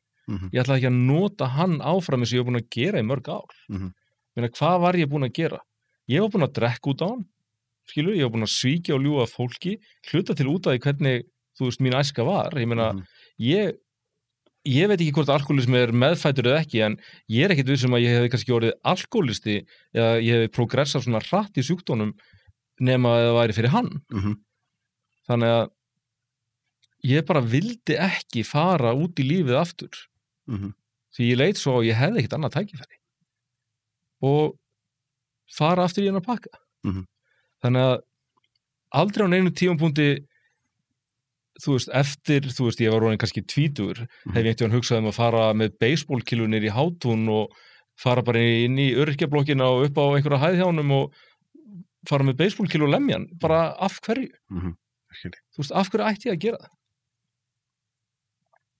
Það er búið að beita mér nóg miklu ofbeldi til að ég fari og beiti einhvern annan ofbeldi. Ég beitti fólki ofbeldi bara á annan hátt þegar ég var virkur alkoholisti. Já, ég skilur. En þegar þú segir að þú sér búin að fyrirgefa honum og svona, en samt, þegar þú ætlar að tala um þetta á þann, þá... Ég þetta bara svo mikið sásauki, skilur. Og það einmitt svona... Ég verð alltaf bara, ég fæ bara, þetta er svo sárt. Líður þá eins og þetta sé bara ennþá inn í taugakerfinu? Algjörlega. Algjörlega. Og ég þurfti að fara daginn á ég þurfti að fara niður á lögreglustöð daginn og leggja fram kæru út af andlegu ofbeldi sem verið að beita börnum mín og sem bara hræðilegt mál sem að ég var bara síðast í dag í samskipti við lögregluna út af og sem ég tek bara mjög alvarlega og lögreglumaðurinn sem tók á okkur skýrsluna hann var frábær og hann fór að tala við mig ég sagði við hann bara, já ég var fyrir ofbeldi sem barn og svona og honum fannst ég tala þetta í svo miklum hálkæringi og konan mín var náttúrulega með mér og hann fyrir að segja mig, ertu búin að fá ertu búin að vinna í þessu ekki hans hlutverk fannst mér en hann gerði það og ég segi já, konan mín segi bara nei og hann fór að benda mér á fullt af úrræðum sem að ég vissi ekkert og þá komum við kannski að öðru sem bara mér er mjög hugleiki og ég hugsi ég fara að eyða meiri tíma í og þá sérstaklega bara út af því hvernig til dæmis kona sem ég kynnti sem hét Guðrún Ögmundsdóttir sem var alveg óbóðslega flott kona og Gunna var svona breisk Gunna var breisk kona og hún en hún reyndi hérna óbóðslega vel og Gunna sagði alltaf kerfið er fyrir fólkið er ekki fyrir kerfið. Akkurat. Og það er eins og í dag, ég skil ekki af hverju til dæmis bara sálfræði þjónusta er ekki bara ókeypis á Íslandi eða niðurgreitt. Ég skil þetta ekki og þessi maður sem ég sat hann hjá niður á lögreglustöðu fyrir einhverju 2 mánuði síðan þar sem hann var að segja mig frá og staðið mér í boði ég hef ekki hugmynd það og nú er ég bara hreinlega þess að bara dagan og vikunar að bara að fara að stíga það skref. Hvað skref þú að? Bara aftur að þess að sem við vorum að tala um á að reyna að verða betri manneski. Læra að lifa og skilja sjálfa mig og verða þá bara betri maður. Ég hef aldrei tapað þeirri löngun. Nei. Ég hef farið inn á geðdeild og beðið hjálp 2 sinnum. Seinna skipti allir að drepa mig. Og það var bara 4 ár síðan. Þannig að Það var í kringum EM. Það var í kringum EM-málið. Þú sagðir á hann að þú hefðir stundum lendið í að kannski missa tækifæri með eitthvað út að setna nafnið þitt var í Stembæk. Ertu þá að tala um fyrir eða eftir það mál? Aðalega eftir. Já. Það náttúrulega er bara þannig að það sumar, svona bleiki fíllinn í herbygginu, það sumar, þá ert þú svona á einhverjum punkti bara... Mest hataðasti maður Íslands. Mest hataðasti maður Íslands og umtalaðasti maður Íslands. Algjörlega. Skiljanlega. Hvað gerðist? Ég gerði bara gjörsamlega upp á bak. Hvað gerðist? Bara ég klúðraði málum og bara klúðraði og ég held að líði ekki sá dagur sem ég hugsa ekki bara hvað ég bara lét svo mörgum líða illa hvað óbúslega mikið að fólki varð fyrir vonbrigðum og þá kannski ekki endilega bara þau sem að keyptu með og fóru út og allt það heldur bara fólk sem að trúði á mig, treysti mér fólk sem að þau þekkt mig og sá mig í einhverjum aðstæðum sem að það skildi ekki ég var komin í en ég bara komin í þessi aðstæður Er það hvatvísi?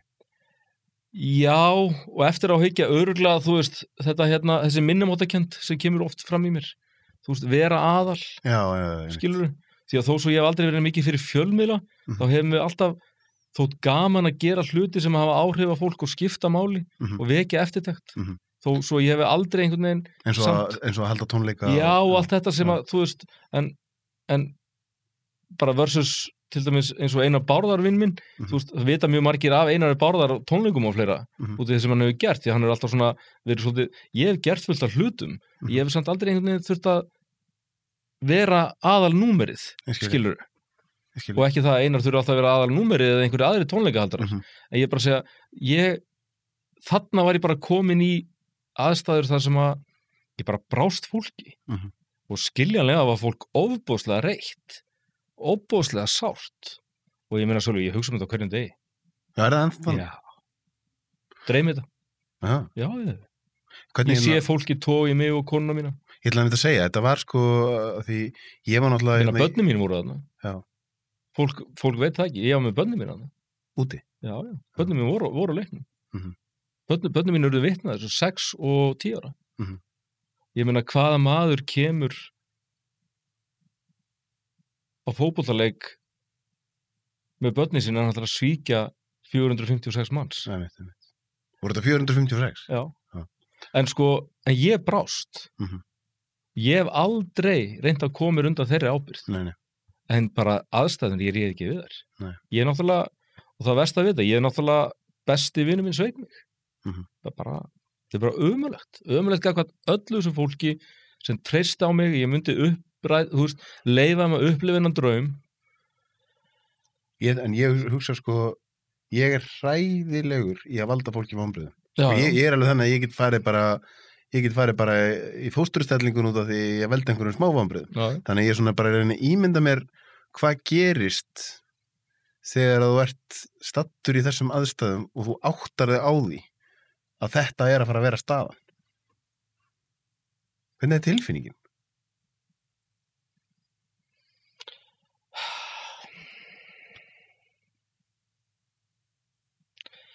Þú veist, ég ætla ekki að fara út í neinar einhverja svona tæknilegar útskýringar á þessu máli.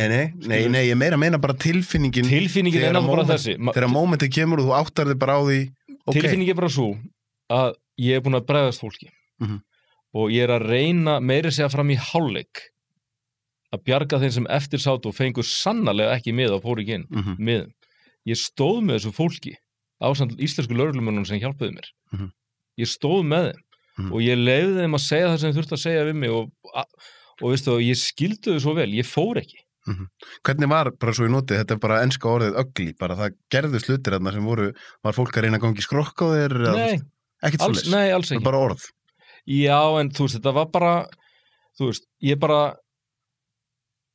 bara klúðraði þessu og en eins og sameiginlegur vinur okkar segir oft, hann segir, það spyr aldrei neitt að því hvernig Bitni tókst að útvega alla þá miða sem hann sannarlega afhendi á leikdegi eftir að hafa verið svikin alla miðana. En þú veist, og það aftur þetta í mér að gefast ekki upp.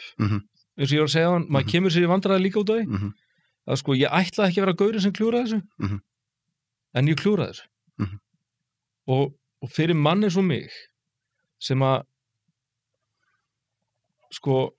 ég get skilið sósíópatha, ég skil sósíópatha mjög vel og fólk kallaði mig sósíópath í kringum þetta mál og fólk hefur kallað mig sósíópatha oft í kringum þetta. Ef að ég væri sósíópath, af hverju enda ég þá inn á geðdeild í byrjun nóvember sama ár eftir að hafa verið búin að plana að drepa mig? Hvernig var það? Þú veist, ég bara einhvern veginn, þú veist, bara ég gerði gjörsamlega upp á bak og ég brást fólki og fyrir mann eins og mig er það bara rosalega alvarlegt mál og það er ennþá alvarlegra mál fyrir alltaf fólk sem var fyrir vonbrigðum. En hvernig er þannig að þú veist, alltaf hvernig mín mál fóru eða urðu ég hef virkilega brást fólki. Þú sér að ég er þetta bara svona. Já. Og þú ert alveg búin að segja það hérna ítrekkaði mig, bara að þú Ég hef aldrei talað um þetta. Er það ekki? Nei, ég fór í eitt viðtal og það var kannski mistökið sem ég gerði. Ég tala ekki nógu skýrt, ég tala ekki nógu vel en það var ég ekki í neinu ástandi til þess. mistökin þó að fara í viðtalið? Já, eða bara reyna að... Klóra í bakkan einhvern veginn? Nei, þú klórar ekkert í bakkan í svona máli. Nei. Þú veist, gerir það ekkert. Nei. En hvernig síðan, að ég man að ég hitti þið síðan einhverju eftir þetta, hvort það svona 1,5 mánuði seinna. Já. Þá fannst mér að vera einhvern veginn svona fight or flight móti eins og þú væri einhvern veginn að reyna þannig að þetta svo klassískt dæmi einhvern veginn hvernig svona sálarlífið okkar virkar að þú krassar ekki fyrir en talsvært seinna. Ég krassaði byrjun nóvember. Já. Það er mörgum mánuðum eftir þetta. Já, Grímur alltaf býður mér á Erfis og það var svona í fyrskið sem ég fór eitthvað aðeins á meðal fólks og það bara gerðist eitthvað þá helgi. Ég bara einhvern veginn, batterín tæmdust og ég var að byrja að hripa niður bréf og ég ætlaði bara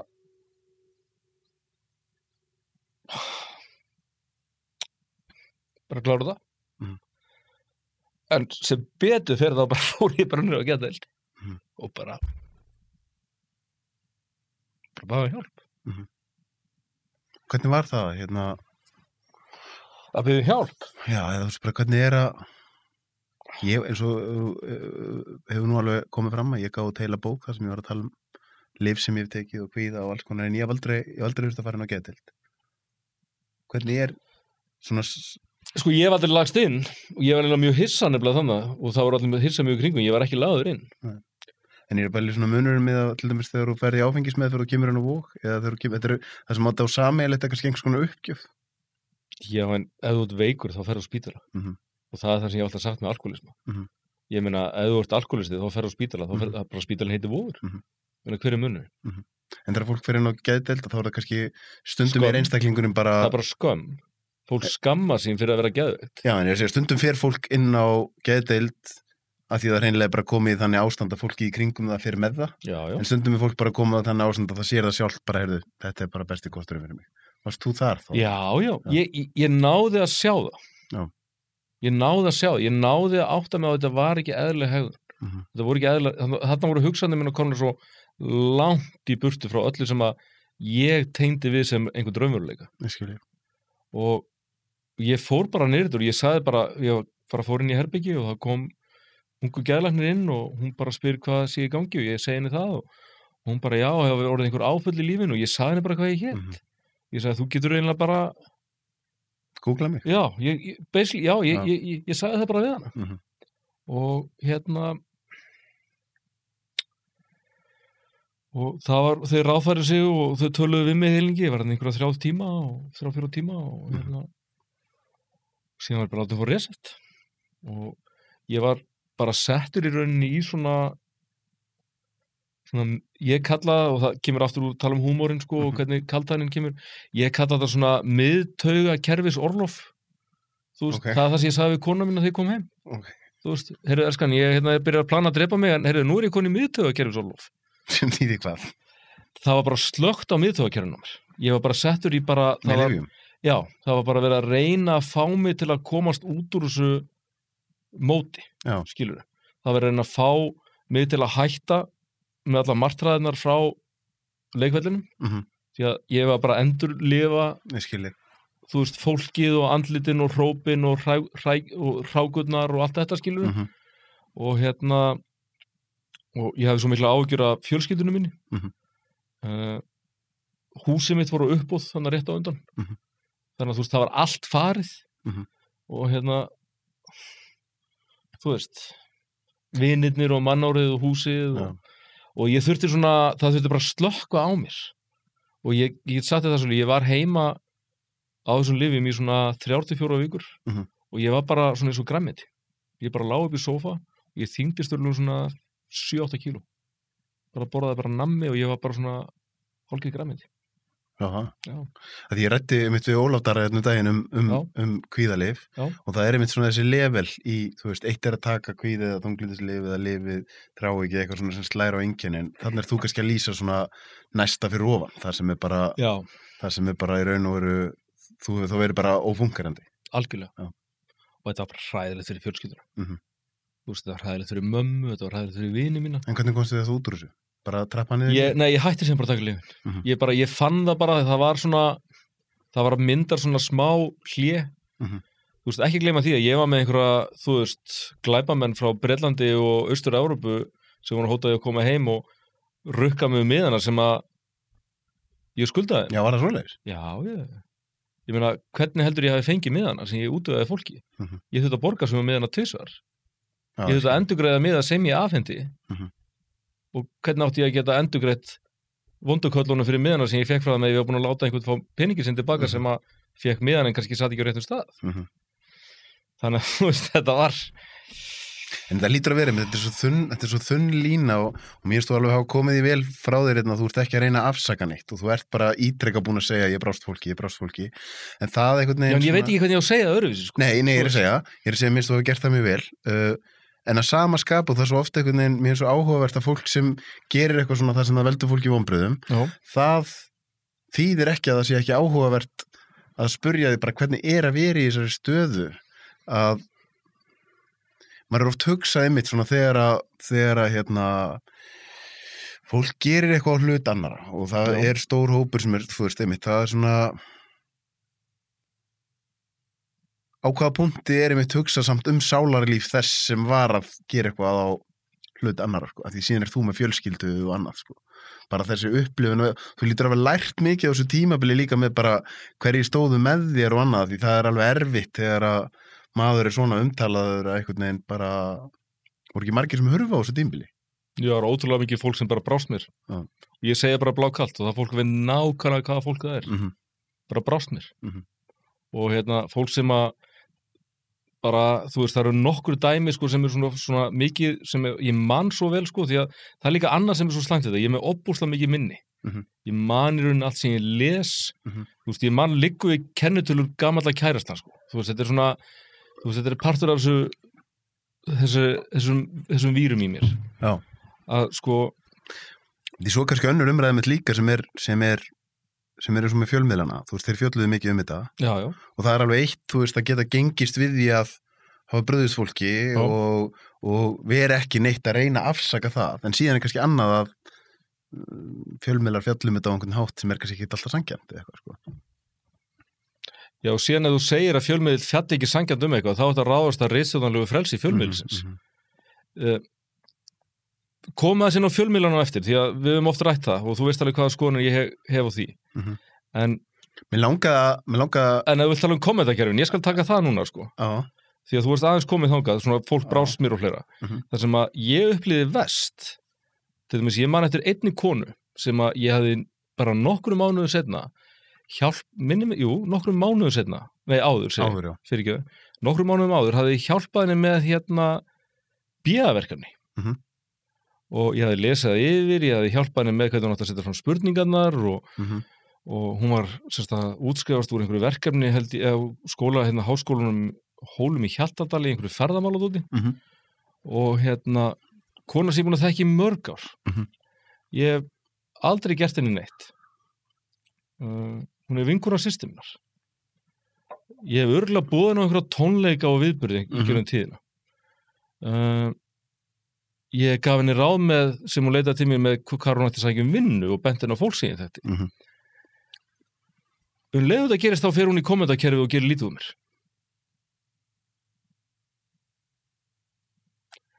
þú veist það er svo mörg svona dæmi sem að ég las þetta allt og það er geðveikin í mér sko. Ég las þetta og svolítið, ég screenshotaði öll kommentin, ég áðu ennþá. Af hverju? Af því. Af hverju? Af því mér fannst það nauðsynlegt á þeim tíma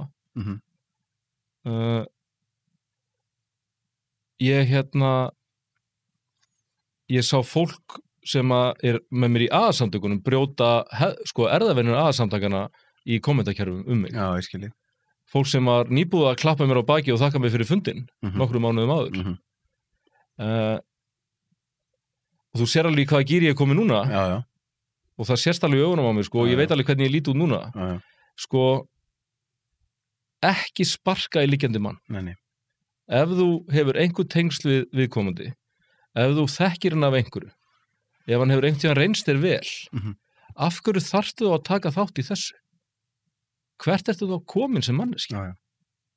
maður skilur einmitt kannski þá sem persónulega urðu algjörlega fyrir, en síðan annað einmitt að eitthvað fólk út í bæ sem bara einhvern veginn aðra áhugavert. Meina, af hverju gerur þetta? Meina, þessi kona sem ég talaði áðan, ég mæti nótt, hún getur ekki hort framan í mig. Nei. Eina sem þessi manneskja þarf samt að gera, og það það sem allir vita sem þekkja mig, ef hún myndi hringi mig og segja, heyrðu Bjössi, mér þykir þetta bara virkilega leiðilegt. Ég myndi gefa henni knús, ég myndi faðma hana og ég myndi þakka henni fyrir. Myndi ekki hika við það. Mér langaði eins að taka umræðana þegar þú varst að tala um vondugallan á hann. Já. Það var nú einn, blessuð sé minning hans, Jón Stóri. Já. Þú ert tengingu hann. Já, mjög merkilega tengingu. Já. Hann leigði húsið mitt eða íbúðina mína með bjóð í Miami. Já. Og það var rosalega sérstakt. Ég tók viðtal við hann í þessari íbúð. Í íbúðinu minni, já. Sko, tengdamóður hans fyrirhandi semst bjó á hæðinni fyrir neðan. Og við vorum búin með íbúðin á sölu í langan tíma. Það var hann bara 2007-08. Já. Og við erum komið íbúð út í Bandaríkjunum og atvinnuleyfi og allt í gangi og við bara seljum ekki. Á einhverjum ástæðum bara seldist í gegnum og við vorum konið í vandræði. Við vorum komið leigjendur og þá kemur sem sagt þessi kona á neðri hæðinni sem var tengdamamma hans og segist vitun leigjanda. Já, ok. Og þá vissi enginn hver Jón var. Nei. Það vissi enginn hver hann var. Það var bara einhver rosalega hár strákur sem var rosalega brúnn. Ég man það alltaf þegar hann kom. Og hann skrifaði undir leigusamning, hún var ábyrgðarmaður fyrir hann og síðan bara flytur hann inn. Síðan bara árið seinna hann bara orðin Jón Stóri. Og þú veist, ég var ofta að lendi í einhverjum... Þetta þegar þú ert í Miami? Já. Og hann að leigja íbúðina að þína? Já. Og eins og nú einn sterk efnaðasti maður Íslands sem ég þekki sem býr nú í götunni bara í botlangunum fyrir neðan. Þegar við vorum flutt heim aftur hjónin og komin, þá kom hann á bankaði og var að samna dósum fyrir Víking og fór að spjalla mig, ég þekkti hann ágætlega og hann segir, þetta var svo gott að hafa Jónin það Bjössi, það var bara maður svo örugur í hverjunu. En þú veist, Jón var náttúrulega bara Jón. Já. Og síðan náttúrulega hætta með þessar stúlkur sem hann var með og það var allt vitlaust en við náttúrulega gátum ekki hent honum út, hann var bara með leigusamning og hann borgaði leigu en bara óbúrslega sorglegt hvernig fór fyrir hún. Bara óbúrslega veikur einstaklingur og bara því miður áttan einhvern veginn ekki breykaldi. Var Víkingarsveitin kölluð til, sko, það var í húsinu mínu. Það var í húsinu þínu. Þegar það kemur í fréttinar og þá var hann ekki bara að spila eitthvað tölvuleik? Jú. Já, sko, mér skilst þetta að sko, ástæðan fyrir þetta var það svo sko að það var sem sagt meindýræðir með vasaljós og kona sem ég þekkti sem bjó við hliðin á, hafði séð meindýræðir, haldið þetta var einhver misindismaður með haglabyssu og þess vegna var hringt í lögregluna. En þá var þetta bara meindýræðir að leita að einhverjum rottum í hverjunu. Já. En þú veist, ég veit ekkert meir, hann bara var leigjandi Já. Ástæðan fyrir að ég er að nefna þetta er að mér finnst svo áhugavert. Já, mér finnst það nefnilega svo skrítið því að bara ég var ekki búin að spá í þetta, sko. Nei, ástæðan fyrir að ég er að draga þetta upp er að mér finnst það svona einhvern veginn svolítið lýsandi fyrir þig, að það er einhvern veginn þú svona gerir svo margt og það er svo mikið af svona einhverju áhugaverðu og að því þetta er alveg eitthvað svona ég tók viðtal við Jóni mitt og það var alveg svona, þú veist, ég fekk alls konar skammir fyrir að taka viðtal við hann en ég var ekki að taka viðtal við hann til að upphefja hann eða neitt svo leið. Þú var að taka viðtal við áhugaverða mann? Já, ég var að taka viðtal við áhugaverða mann sem var líka þannig að hann var settur í einangrun og það kom bara í ljós að það var brot á mannréttindum, það átti ekki að gerast, skilur. Og ég er talandi um lögfræðin í byrjun, ég er alltaf á því að það er alveg saman þú sért búin að gera einhverja hluti, þú átt rétt á sanngjarni meðferð sko. Þannig að það að hann hafi verið Jón Stóri það þýtti ekki að það mátti setja hann í einangrun og ástæðan var kolröng sko. Alveg eins og það eru lögfræðingar sem að sérhafi sig í því að vera að verja menn sem hafa gert ljóta hluti og segja að þeir eru rétt á lagalegri meðferð sko. Sem er eðlilegt. Við búum í þannig. En að því að þegar ég tók það viðtal við hann að það var þannig að sko áhorfstölunar á þátti minn að þær náðu bara einhverjum nýjum hæðum og þetta er eitthvað sem er svona mitt áhugaverst að talandum þetta sem við fórum aðeins inn á í byrjun með þetta að vera einhvern veginn hinn fullkomni þjóðfélagsþegn þá er samt alveg ótrúlegt hvað fólk leið það sem ég er alltaf spurður ég er búin að vera að gera fjölmiðlaefni í 15 ár ég er búin að gera mjög mikið fjölmiðlaefni það sem að fólk spyr mig alltaf mestum og ef ég gef litla fingurinn í það sem ég farið þangað þá er verið að reyna að taka alla hendina þegar ég tala um glæpamenn og mér finnst það svo áhugavert að það er eitthvað í eðlokkar sem vill vita meira Ég meina, hver eru karakterinn í bíómyndunum sem okkur finnst svo spennandi? Akkurat. Ég meina, akkur eru allir sjónvarstættir sem eru framöndir fjallað um glæpamenn? Akkurat.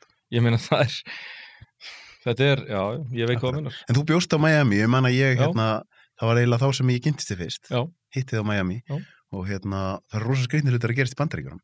Já. Og þú lítur að hafa svona smá svona skoðanir eða hugmyndir það. Ég náttúrulega á son sem í Los Angeles, 21 árs gamla son, sem býr þar með móður sinni og stjúpappa. Og sjálfur búin að búa lengi í Bandaríkjunum. Já, ég náttúrulega 1 milljón tími í Bandaríkjunum búið þar.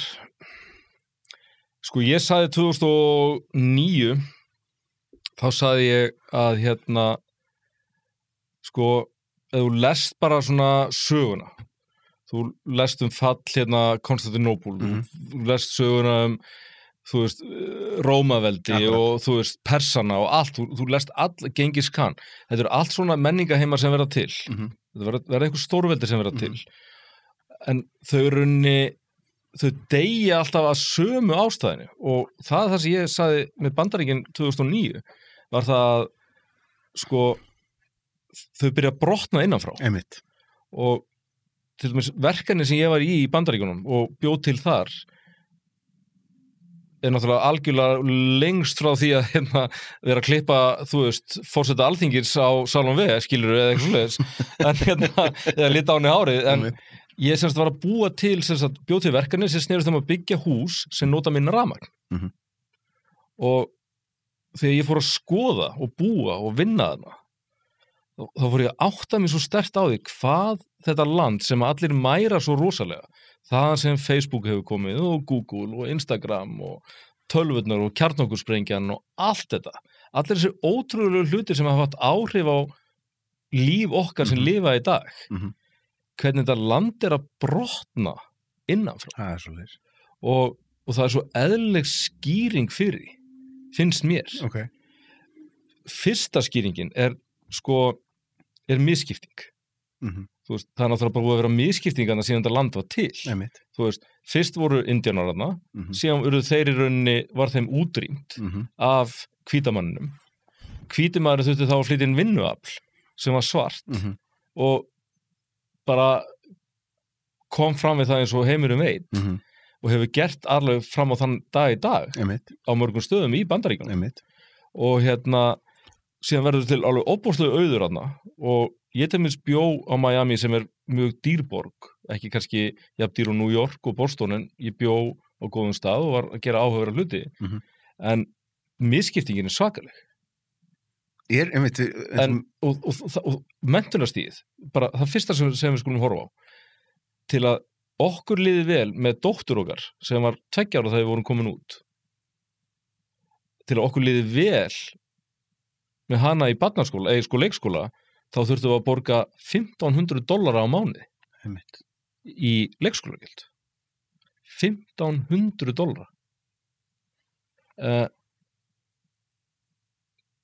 80% af fólkinu á Miami hefur ekki efnaði að borga $1,500 á mánuði í leikskóla.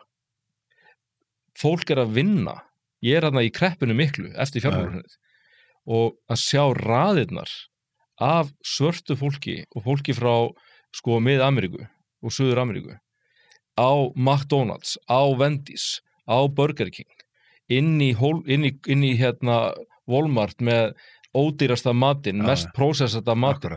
Þú veist, það verið að búa til heilsufarsvandamálana í stríðum strömmum. Sjáðu COVID, hverju deyja mest? Svartfólk. Akkurat. Það svona finnst mér svo áhugavert. Og þetta búið að vera molna að innan. Já.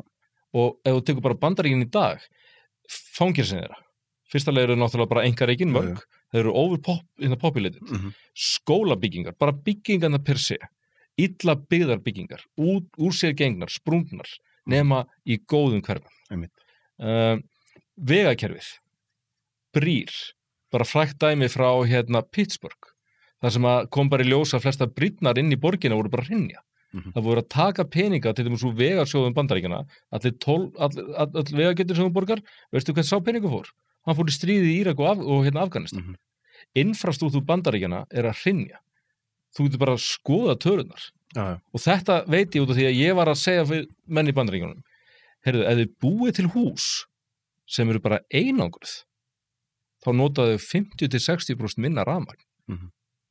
Veistu hverju eyða mest af sínu ráðstöfunartekjum í rafmagn og bensin í Bandaríkjunum?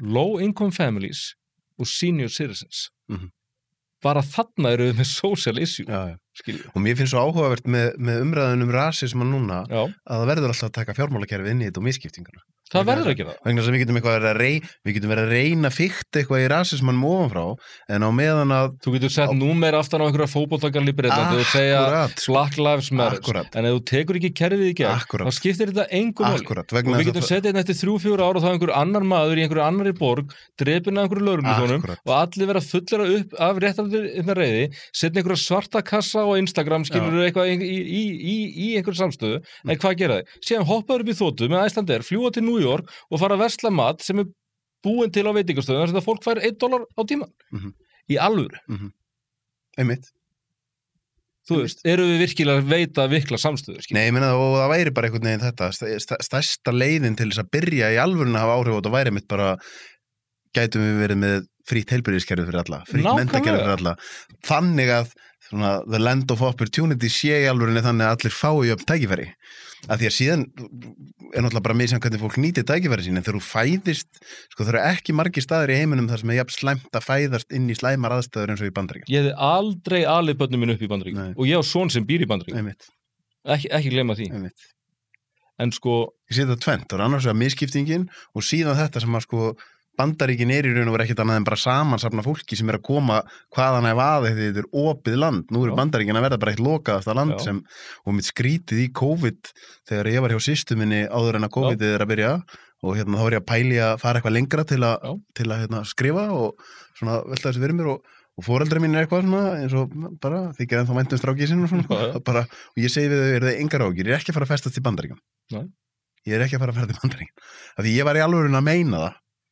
Ég vil eiginlega vera fastur á flest öllum öðrum stöðum í heiminum heldur en Bandaríkjum af því ég mitt þetta, ef eitthvað kemur nú fyrir hvað bara, er ég þá að fara að gera foreldra mína gjaldþrota út á kostnaðinu við að fara inn á einhvern spítala Ég sko, sonur okkar Ernu, hann Tristan, hann veiktist mjög alvarlega þegar hann var 6-7 vikna gamall og honum var rauninni vart huga lífi í 5 daga og það sem gerist er það að hann fær alveg óbúslega sjaldgæfan sjúkdóm, blóðsjúkdóm, sem verður til þess að líkaminn hans hafnar öllum hvítu blóðkornunum sem flytja súrefni út í blóðið, eða út í líkamann og og þetta lýsir sig þannig að hann bara byrjar að sofa svo lengi og síðan verður hann svona gulur eins og unga börn fá stundu gulun og það enda með því að við þurfum að keyra í neyðarastir sjálf með hvítan klút út gluggan á hraðbrautinni í Miami bara á Ballarspítala og þar er hann bara í intensive care í 5 daga í blóðgjöf. Eftir þessa 5 daga þá var reikningurinn komin upp í ég tók töluna þá á íslensku krónu, þá var hann komin upp í einhverja 14-15 milljónir og við enduðum með hann í eftirliti í heilt ár þarna áður en fluttum heim, tæplega ár áður en fluttum heim og ég held að raunverulegu kostnaður við hann á endanum hafi numið kannski 20-25 milljónum. Voruð þið þá tryggð fyrir? Já, fyrsta sem við keyptum þegar við fluttum út. Og það var bara, kona mín heimtaði það. Það var fyrsta sem við festum kaupa og var heilsutrygging. Mér finnst það bara áhugaverðast að þegar ég var í LA í 3 mánuði þannig 2017 sko, að ég maður með svona ákveðna stereotypu hugmyndum útigangsfólk sko. Bara svo stereotypu hugmynd er bara rifin þegar þú kemur þangað það er bara, hittir bara einhvern vingjarlegan eldri mann sem fekk bara krabbamein og bara á einu ári er bara konan farin, húsið farið og allt farið og ég er bara því miður komin á götuna því ég var ekki með heilsutryggingu og þetta er einhvern veginn fyrir mér svona sem betur fyrir en ennþá þar á Íslanda stjórnmálaflokkar er ekki mikið að rífast kannski þetta sko, ennþá Nei, en sko, ef þú bara skoðar þetta bara mjög svona skoða bara tölunar. Minnum ég hafi lesið einhverjum daginn að meira en 45% rekstrakostnaði spítala í Bandaríkjunum er sem sagt financial paperwork og bara vinnan við það. Og þetta tryggingakerfi er svo galið, sko. En það sem mér finnst verst við þetta er það að til dæmis þegar ég náttúrulega er í Bandaríkjunum þegar Obama er kosinn forseti. Og ég semst lifi og hræðist í þessum mistökum sem hann gerir að ýta Obamacare í gegnum þingið fyrstu 2 árunum því að þá náttúrulega tapar hann þinginu, þá mist hann minni með öldungadeildina og átti miklu erfiður vik sem fórseti næstu 6 árum, sko. En, sko, Obamacare var til að hjálpa fólki, gera, sem sagt, fólki kleift að fá viðunandi heilsugæslu og bara þjónustu. En það sem var svo skelfilegt og svo skelfilegt við Bandaríkjamenn, og það út af þess að misskipting og svo reiði, að það að fólki sem var að mótmæla þessu og kaus síðan Trump núna fólki sem hefur ekki efna á að kaupa sér heilsutryggingu. Fólk sem með lágmarkstekjur. Og ef ég snýður sér á Ísland, að þá þetta sama fólkið og situr núna á Tenerife og Alicante og bölvar því að geta ekki búið á Íslandi á ellilífinu sínu. En hvern kaus þetta fólk, þú veist, síðustu 20-30 árin? Það kaus Davíð Oddsson. Davíð Oddsson ennþá besti pólitíkur sem það hafa átt. Besti leiðtogi Íslands. En þau hafa hins vegar ekki efnaði að búa á Íslandi lengur. Einmitt. Þetta ekki svona, þú veist, ef maður svona fer að bara einhvern veginn heimfæra hlutina? Jú, síðan kemur líka inn í þetta náttúrulega umræða sem ég er búin að taka aðeins hérna við Loga Bergmann hérna, sem hann var að tala um Íslendingan á Spáni sem að bölsóta öllu hér, sko. Það sé allt svo dýrt og svona? Já, sé allt svo dýrt. Ég alveg sammála því sem Logi var að segja. Þetta alveg hárrétt. Þetta ákveðin hræstni bara. Fólki sem að vinna í búðin ekki með sömu laun. Akkurat. Og það gleymist alltaf. Já, akkurat. Og síðan situr við þarna einhvern veginn og reyndar, þú veist, mér svo fyndið þetta fólk, sko, það situr þarna og að segja okkur að það sko gangi ekki að gangi í Evrópusambandið. Það nú ekki að leyfa innflutninga á einhverju landbúnaðarvörum. Síðan situr það bara að borða einhverja steik frá Fraklandi og bjúgu frá Rúmeníu og kálhaus frá Ungverjalandi, skilur. Ég alveg verið talað. Og við einhvern veginn, já, heyrðu, við skulum hlusta á þetta fólk. Þú veist stundum verið að leika þér að íta þess í réttrúna en ekki stundum. Ég eins og ég var að segja á hann, það fór rosalega töðunar á mig þegar allir, og ég á marga góða vinni sem gerir þetta og ég ekki kannski að dæma þó beint, en þegar allir daginn voru með einhverja svarta mynd á Instagram. Þetta rosalega viðkvæm umræða. Ég bara þolið ekki. Mér finnst þetta að vera hræsni. Ég vil frekar sjá fólk taka, þú veist, einhverja ábyrga afstöðu í sínu lífi, sínum gjörðum, sínum innkaupum, sínu hegðun sem sýnir að þetta skiptið að máli. Já. Þetta einmitt, þú veist, þetta rosa viðkvæm umræða vegna þess að við erum komin á þannig stað að það einhvern veginn svona, þetta á alltaf að vera einhvern veginn rétt, en þá kemur einmitt þessi spurning, sko, þú veist, ég verð að játa fyrir mig að ég sko, ég var í gegnum öll mín unglingsár, allir uppáhalds tónlistamennir mínir dökkir, uppáhalds íþróttamennir mínir fyrir utan Maradona, þú veist, Michael Jordan, bara körfuboltamenn, svartir. Eða brúnir eins og krakkandi segja það. Já, og á mikið af hörundstökkum vinum út allan heim og allt þetta. Ég gat ekki sett eitthvað svona svartin á Instagram vegna þess að það svona einhvern veginn, hvað ef ég alveg heiðarlegur sjálf á mig, ég ekki að reyna að fá fyrir að vera með einhverja rétta skoðun, sko. Það líka svo mikið af fólki að sem alltaf að reyna að fá einhverja athygli út af hvað sé næs og gott.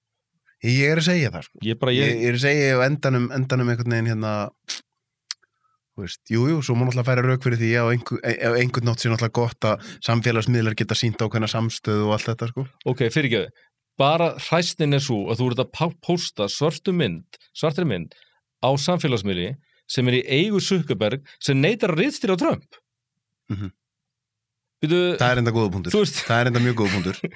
Og þú ert að búa til klipp fyrir hann á eignast meiri pening, það meiri trafík og hann selur meira auglýsingum. Það enda mjög góða punktur.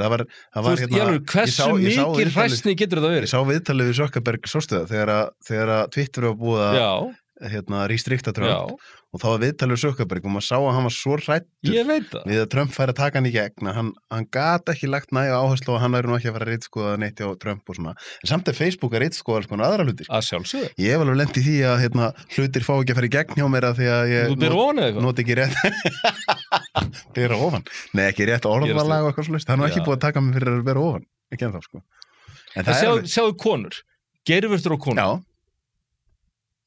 Ég meina, í alvöru. En fyrir mér er þetta bara þessi. Hvað ætlaði að segja? Nei, ég er bara að segja, þú veist, hræstnin, þú veist, það er verið að ritskoða til dæmis konur á Instagram. Já, einmitt. þú veist, konur með ekki birta mynd af gerfurtunum og síðan þú eitthvað út í garði að gera einhverjar, þú veist, burpees og hörpees eða eitthvað skilur á fullu og náttúrulega myndavélinn í gangi á hárréttu angúli skilur, þú gerir það mjög vel, ég verð að hrósa fyrir það. Hárréttu angúli? Ég meina, þú ert búin að æfa það, ég veit það. Ég er að stríða. Þú stundur verið að segja að mér sé ekki með rétt angúli. Nei, það er þjótt að tala í síman. Við þurfum að laga það. Hvernig við gera? Þú átt allan ekki að vera svona hérna, skilur. Ég er ekki svona. Þú ert stundum eins og Sigmundur Davíð, en allt í lagi. En sjáðu, hræstin sem ég er að tala um er þessi, sko, á hverjum degi, í dag þurfti ég að fara svona 20 sinnum inn á Facebook út af orkumótun í Vestmanni sem ég er að fara á morgun með sinni mínum og konum minni. Massa gaman. Það er nestisráð, það er síðan, það er eventin, skiluru, og þú veist, og fullt af fólki hérna sem hatar Donald Trump, skilur. Það hatar þú veist hvernig öll þessi vitleysa að fara að flæða samfélagsmiðlana, skilur. Það skilur ekki að þetta skulle ekki vera stoppað. En við erum öll í þessu. We're all in it, skilur. En ég reyndar á mjög sérstökum stað kannski með ritskoðun. Mér fannst reyndar Twitter vera að taka mjög sérstakt skref þegar þeir fóra ritskoðan vegna þess að þá kemur aftur smá hræsni. Ok, mér getur alveg fundist Donald Trump vera hálfviti, en það er ekki verið að ritskoða aðra stjórnmálamenn. Og þá kemur spurningin alltaf, þar sem að menn verða alltaf... En erum við ekki á mjög skrýtnum tíma líka? Mjög skrýtnum tíma, en menn verða alltaf að velja hvar ætlar þá að draga línuna. Þegar þú ætlar að fara að fact-checka hann, ok, þá þarf að fara að fact-checka alla stjórnmálamenn í öllum heiminum. Og það er ekki hægt. Og það er enginn að gera það. Nei, en erum við samt ekki, og það sem ég held að sé að gerast með samfélagsmiðla og kommentakerfi, er það að í fyrsta lagi sko segi blákalt að kommentakerfin gáfu fíblónu rödd. Þú veist, það er bara þannig. Og þú veist, og þetta verður örugglega einhver fyrirsögn á einhverjum clickbait miðlunum hérna á Íslandi. En sko... Nei, þeir nenni ekki að hlusta á svona langt viðtal. Nei, ég meina, örugglega ekki. En þeir hefðu gott að því. Að sko, að það sem þetta fólk skilur ekki er það að það er búið að diskredita sig algjörlega með því að vera kjánar, skilur hvað ég meina? Já, en það einmitt þetta, erum við ekki stundum svona, ef við erum alveg heiðarlega við okkur sjálf, erum við þá ekki svolítið í hræstni mitt, sko. Þú veist, eins og þú ert að segja núna með Facebook og með Trump og á sama tíma ert að posta þessu og skilur þið, þetta sé ekki. Ert ekki alltaf bara fearing the monster, skilur? Jú. En þú hefur stundum verið, ég man að settir ekki eitthvað tíðan inn helviti Gils heppin að vera ekki Sigurós. Jú. Já, einmitt. Jú. Þú hefur stundum verið svona, þú ferð bara eitthvað þar sem að flestir þóra ekki bara. Og líka þegar Málans Björnsbræði kom upp og þá talaður að það væri ákveðið ofbeldi af, mann ekki hvort það var Landsbanki, Íslandsbanki. Það var bara Íslandsbanki. Að stoppa gigg-kjónu. Já. Sem er bara algjörlega kjánulegt. Já, en þannig kemur aftur að þessu sem við tala um byrjun með lögfræðingin. Þetta er kannski svolítið sama element sem er, ok, það er Tökum þetta bara eins og með Gils. Ég þekki mannin ekki neitt. Nei. Ég hef einu sinni talað við hann, þekki hann ekki neitt. Hann býr einhverstaðar í Kópavogi, hann er einkaþjálfari, hann segir það sem hann finnst. Ég er ekki mjög hrifinn af skilabónum sem hann er að gefa frá sér, oft á tíðum, en mér finnst hann allan að samkvæmur sjálfum sér og ég gef fólki alltaf mikið kredit fyrir það, hann er þó allan að samkvæmur sjálfum sér. Hvað sem gekk á í þessu máli, hvað sem að gerist og gerist ekki, ég hef ekki hugmyndu það kemur mér ekki við. Hann var tekinn af lífi. Hljómsveitin Sigurós, sem að Íslendingar dýrka út á og mér finnst frábæri tónlistamenn, þeir eru ákærðir fyrir skattsvik. Og það er tekið það er sett lögbann á sölu og eignum og það er bara allt frist. Og þá er allir bara, af hverju allir svona vondir við Sigurós? Þeir eru búin að gera okkur svo fræg út allan heim, þetta er svo mikið landkynning. Nei, þetta er, þú veist, fólkið sem tók Gils að lífi og svona fólkið af þeirra meiði, skilurðu,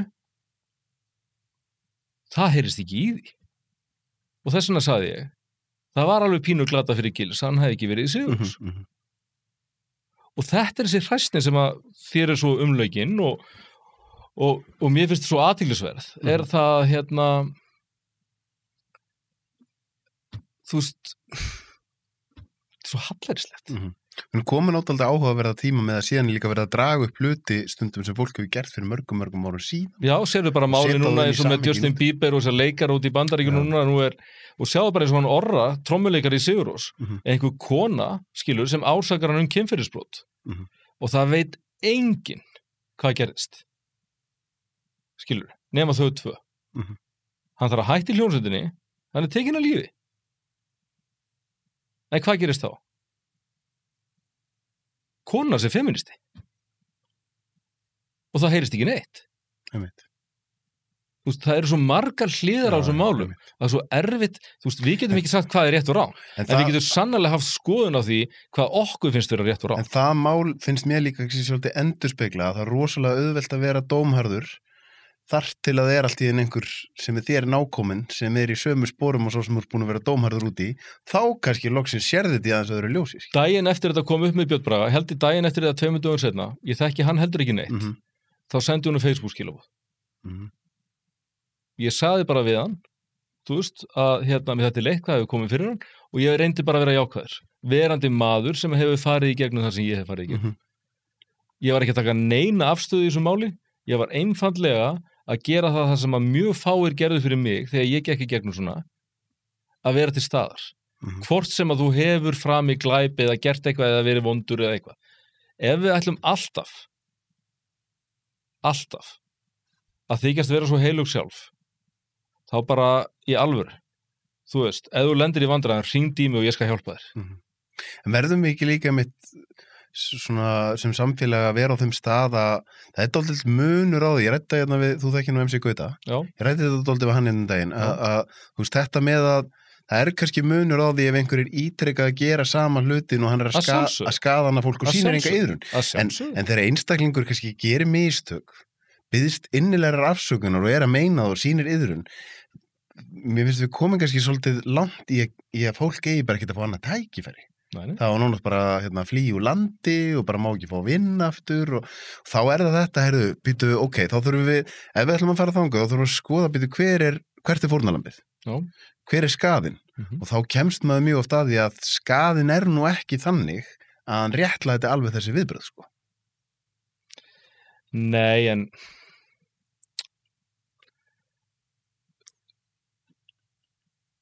nefndu mér einhvern sem hefur gert eitthvað í lífinu sem hefur ekki einhvern tíma verið umtalaður. Já, það er góð punktur. Ég meina, en síðan kemur þetta... Og nú er ekki að segja að fólk þurfa að vera eitthvað settilega kontroversial eða eitthvað. En mín kenning þessi, ef þú gerir aldrei neitt, þá gerist ekki neitt. Og þá mun enginn hafa skoðun á þér. Og ég er ekki að segja að það sé eitthvað slæmt. Ef fólk kýs bara að lifa sín lífi eins og þú sagðir áðan, ég hef gert margt. Ég kýs þó allavega að gera hlutina. Afleiðingarnar hafa stundum ekki verið góðar. En ég veit þó allavega þegar ég, er komin á síðasta séns og horfið tilbaka, þá veit ég bara að ég lifði þó áhugaverðu lífi, skilur. Það er góð að yfirsaga? Já, ég meina, kannski, en... Kannski er það góða sögur? Já. Ekki? Jú. En við erum búin að eiga svolítið miklu tími innan réttrúna og þetta og ég skil alveg hvað það fara. En þetta er svolítið eins og Don Quixote og vindmyllunar, að fara einhvern veginn að... Já, rétt. Að fara einhvern veginn að reyna að skilja þetta, krefja þetta, breyta þessu. Já, rétt. Það gerist ekki. Nei, já, rétt. Ég segi alltaf við fólk, ef þú vilt sjá einhverja breytingu í heiminum, þá verður þú alltaf að byrja þér. Þú verður að vera breytingin. Og mér finnst það alltaf svo mikilvægur punktur þegar, eins og maður tala áðan, sýna samstöðu með fólki í minnihlutahópum eins og í Bandaríkjunum sem verið að níðast á.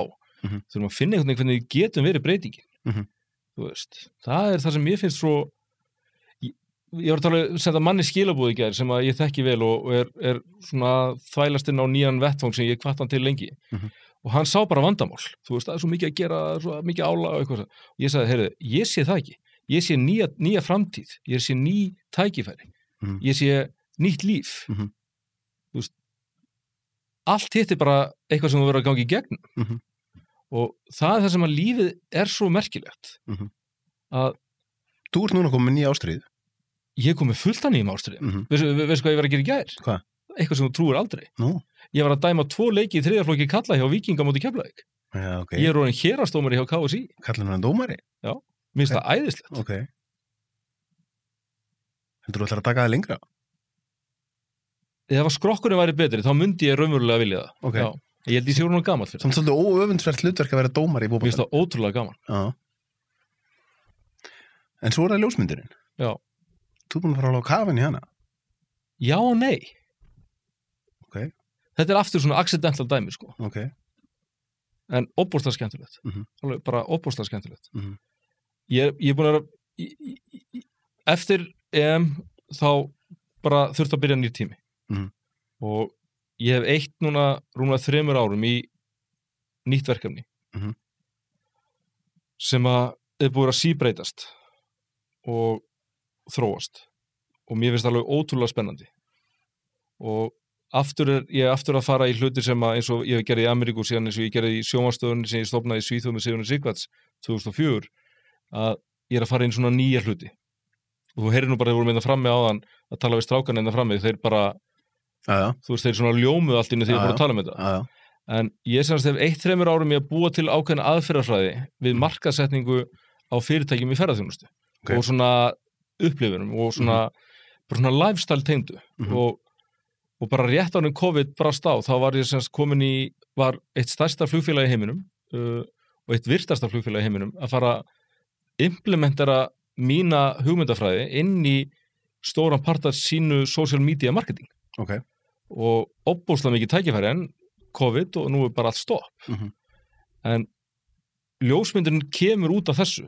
þá er ég sérst byrjar að þróa þessar pælingar ég er að vinna svolítið fyrir Icelandair er að búa til myndefni fyrir þá og ég fæ borgað í peningum og flugmiðum og þá fer ég að flytja eininga fólk sem að er kannski með 500.000 fylgjendur á Instagram og eru svona taka landslagsmyndir og gera skemmtilega sögur og svona og ég kalli þetta fólk storytellers og ég var samt með mann í vinnu frábæran hæfileikaríkan unga mann sem að hafði bara ekki alltaf tíma því að hann var með dróna þannig að ég fór bara að keypti með dróna fyrir 2 ára síðan, ég held að sé bara akkurat 2 ára núna og þetta var bara eins og með hárið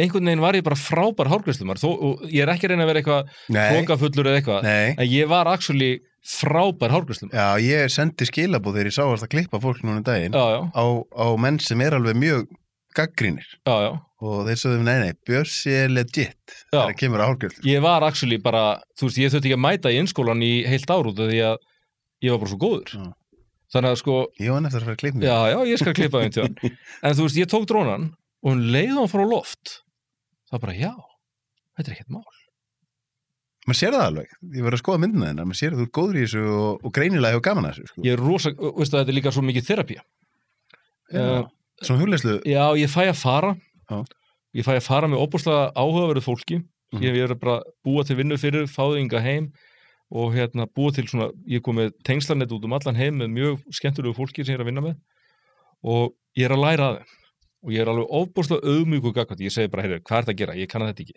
en ég er aðalega bara með dróna og þetta er bara, þegar ég er að fljúa drónunum ég er einhverstað bara upp í landmannalögum eða, þú veist, einhverstaðar á Austfjörðum eða fyrir norðan eða vestan að bara sitja, þú veist, á jörðinni með drónun, fljúunum, vera að finna sjá eitthvað þetta er yndislegt og ég bara, því miður hef ég bara ekki nógu mikinn tíma þú veist, það er það mikið að gera hjá mér núna í öðrum málum minna heima sem er bara náttúrulega frábært en bara hafa fengið þetta tækifæri að byrja að taka myndir er bara, ég er svo þakklátur fyrir það ég verð aftur með núna, þetta er bara svo en þetta er að gera kona mín að geðvika því ég er alltaf bara, já, hvernig finnst þessi, hvað er að gera þetta og hún er bara, Jesús minn, og þetta er aftur minnumáttakendin þú veist, fá viðurkenninguna einmitt þú veist, ég tengi við það, sko þú veist, vera þú veist, óörugur til dæmis, ég er með eitt óöryggi sem er rosalegt og það er bara, ég hef aldrei talað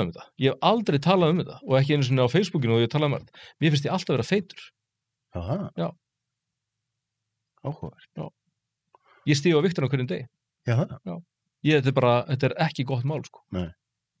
Þetta er líka eitthvað svona sem að það verður einhvern veginn æxlast þannig í þessum þáttum ég er dálítið mikið svona tapp inn á alls konar svona efni sem að kallmenn sérstaklega, ég var að ræða við Aron Móla um skömminni kringum klámnótkun og þetta er einmitt svona eitthvað sem er kannski auðveldara fyrir kvenmenn að gangast við, að vera með einhvers konar líkamsímynda vandamál. Ég stóð bara fyrir fram spegil sumarið 2016 þegar ég er í besta formi ævi minnar, 82 kíló Fituprósentan var örugglega svona 8-9%. Ég hef aldrei verið í betra formi.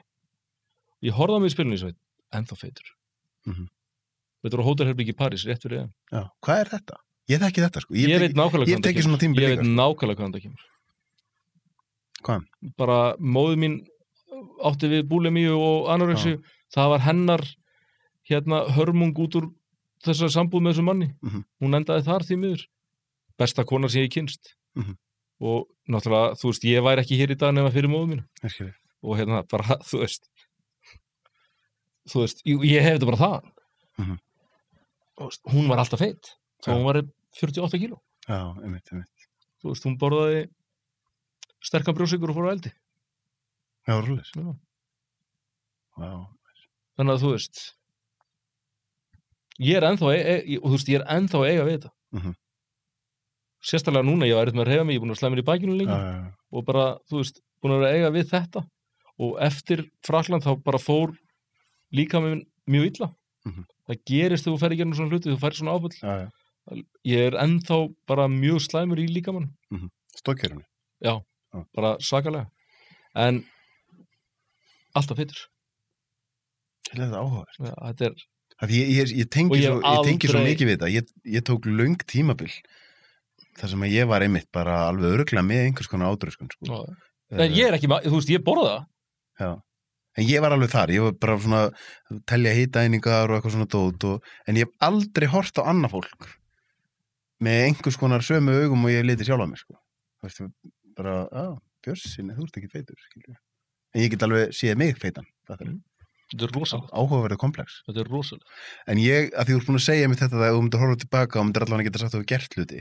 Að því fyrir mér ertu svona bara við þetta að tala um eitt orð, þú ert doer, sko. Þú ert svona, ef ég nota enska orðið doer bara. Ég er það. Og þá er það einmitt þetta sem er, þú veist, kannski konaðinn svolítið akkera því að þú veist, þegar þú einhvern veginn ferðið mitt núna bara henda þér út í drónadótið og þetta er auðvitað, þú ert að búa eitthvað til og það er tekjurnar í upphafi eru kannski bara engar eða það er erfitt að búa til. Við erum búin að ströggla í 4 ár. Já. Við erum búin að ströggla verulega í 4 ár. Er þetta ekkert að því að, sko, ég hef tekið svona tímabila sem ég hef verið, en ég er ballus, sko. Ég hef tekið tímabila sem ég eins og þau eru að gera bíómyndir á landslæði sem er launalaus í marga mánuði. Ég var komin bara þangað að ég átti ekki verið hamborgaratilboði, sko. En Sævar sem kom í þetta með mér, sko, hann með 5 börn, sko. Og ég dáði svo að honum með mitt þetta svona einhvern veginn að hafa hugrekkið í að elta ástríðina, sko. Sko, ég segi alltaf tvennt og ég ætla ekki að tala mikið um kona minna því að hún vill það bara ekki. En sko, ég myndi aldrei vilja vera gift um mér. Nei. Bara aldrei. Og ég meina þetta frá bara, þú veist, frá mínu innstu hjartarótum. Ég myndi aldrei vilja vera gift um mér. Ok. En það segir náttúrulega alveg óbúslega margt um kona minna. Þannig að þú veist, ef þú spáir í það er... Góð kona? Já, frábær. Þannig að hún er svolítið ekkerið í þessu? Algjörlega. Já, geggjað. En það er alveg reynt á það. Já. Oftar en einu sinni, oftar en 7 sinni. Oftar en einu sinni, oftar en 7 sinni? Já. Ég þurfti að koma með pappirinn. Akkur er ég ekki fyrir að grænja með þér? Þú er bara... Ég er þú er svo tilfinningulegs. Ég er svo harðbrjóst. Þú ert ekki búin að opna þig nóg mikið. Nei. Þetta er fallegt, sko. Nei, ég skammast mér ekkert fyrir að gráta þetta. Nei, bara mjög fallegt. Þetta er bara tilfinningar. Já, bara æðislegt, sko. Æðislegt. Og En þetta er bara, þú veist, þegar, þú veist, bara hjónaband. Þú veist, ég get sagt þetta, ég þoldi ekki konuna mína á henni ég kynntist henni. Ég þoldi hann ekki. Ég fannst hún fráhrindandi. Áður hún kynntist? Já. Hvað meinarðu áður hún kynntist? Köld, bara ég vissi hver hún var. Já. Hún fór bara genuinely í töðunum. Já, ok. Henni fannst ekkert varið í mig það litla sem hún vissi um mig, sko. Ekki neitt. Sjá hvað þetta skrítið. Við erum ennþá saman. Já, einmitt. Og þú varst næstu í dauður en þegar þú voru stundar kynlíð. Já, við erum ekki ræðið það núna. Það er bara, þú veist, ef þú vilt einhvern tíma að koma heim til mín og horfa á Liverpool-leik aftur, þá skulum þú bara stoppa núna. Ok, ég er hættur. Já. Það er, sú saga fyrir ekki hér í loftið. Nei. En þú setti samt eitthvað þegar ég kom og horfði á Liverpool-leiki og settið þú eitthvað á Facebook með, hvað var að setja eitthvað? Ég sendi mynda mér og settir eitthvað, skrifaðir eitthvað undir eitthvað. Ég hefur alveg gert margt. Alla stelpunnar eitthvað, pipasveinar, rugl eitthvað. Já, ég er alltaf að pöngast í þér. Þú spurðið mig ekkert leyfi? Nei. Mitt. Finnst þér ég þurfa þessu? Nei, mér er gaman að láta pöngast í mér, sko. Mér er gaman að láta MC Gauti komið um daginn og og hann var svona í byrjun einmitt svona, hann sagði þú varst alltaf svona Kastljós tjókóin sko, og síðan ætlaði hann eitthvað að fara að biðjast afsökunar sko, ég segi nefnist að ég vil fá að ræða mig sem Kastljós tjókóin, mér finnst það svo gaman sko, því að ræðislegt að láta baun á sig sko, ef það er ekki ljótt sko. Mér finnst bara að snúast húmor. Já, einmitt. Mér finnst það einhvern veginn svona húmor er mikilvægur. Ég man að þetta er svo þegar við vorum út á borðum daginn þegar ég var að segja að Helgi væri milljarðarmanningur. Þú veist, Helgi hatar það, hún finnst það samt úrslega fyndið. Ég veit það. En hann verður líklegast svo einn á okkur sem verður milljarðarmanningur. Já, hann er verulega klár gæði sko. Verulega klár. Hann er einn af þessum mönnum sem að bara hann og Óli vinnu minn og Valtýr vinnu minn og bara þessi sko, ég kynnist Helga mjög seint en bara þetta eru bara svona menn þú veist sem að þau eru bara svona saltjarðar. Hann fljótur að senda á mig skilabóð og hrósa mig fyrir hann þátt sko. Já, ég meina, en hann er líka bara þannig úr garði gerður sko. Einmitt. Þú veist, eins og annar maður sem að þú veist, fólk kannski veit ekki að ég þekki vel en það er Þorsteinn Einarsson lögmaður sem að hefur nú verið í skiptastjóri á Vá og fleira. Já. Bara hann og Ásta konans bara ofboðslega gott fólk sem hefur reynst með virkilega vel og og fleiri skilur. Ég er rosalega heppinn að eiga gott fólk í kringum mig. Annar maður sem að ég alltaf hefur getað leitað til og hefur reynst með vel og bara er mjög áhugaverð, það er Úlfar Steindorsson sem er eigandi Toyota. Það er við hefum ákveðna sögu sem að mér þykir alltaf vænt og hann er bara svona annar maður. Bogi Nílsi á Æslandir, við erum kannski ekki vinir, við erum þekkst frá uppvexti, byggur líka við hlið á Eskifirði og það er svona óbúslega traustur og vandaði maður sem að ég geta leitað til.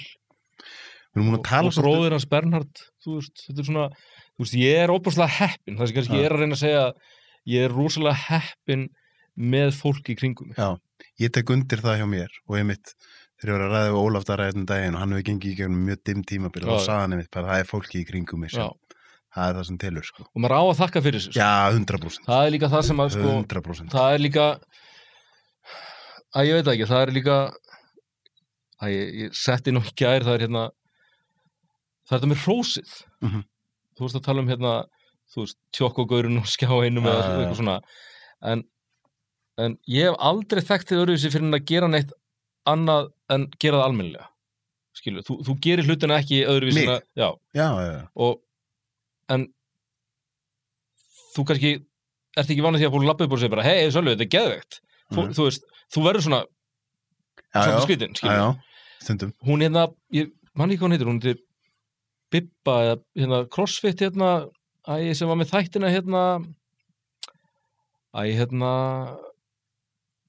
heilsuþættina var að taka viðtölu við fólk og gera CrossFit-æfingar unga ljósara. Ekki Gurrí? Nei, hún Já, sem er núna eitthvað. Já, ég man ekki. Ég bara sá hana fyrir utan Kringluna og sonur minn er svo hrifinn henni.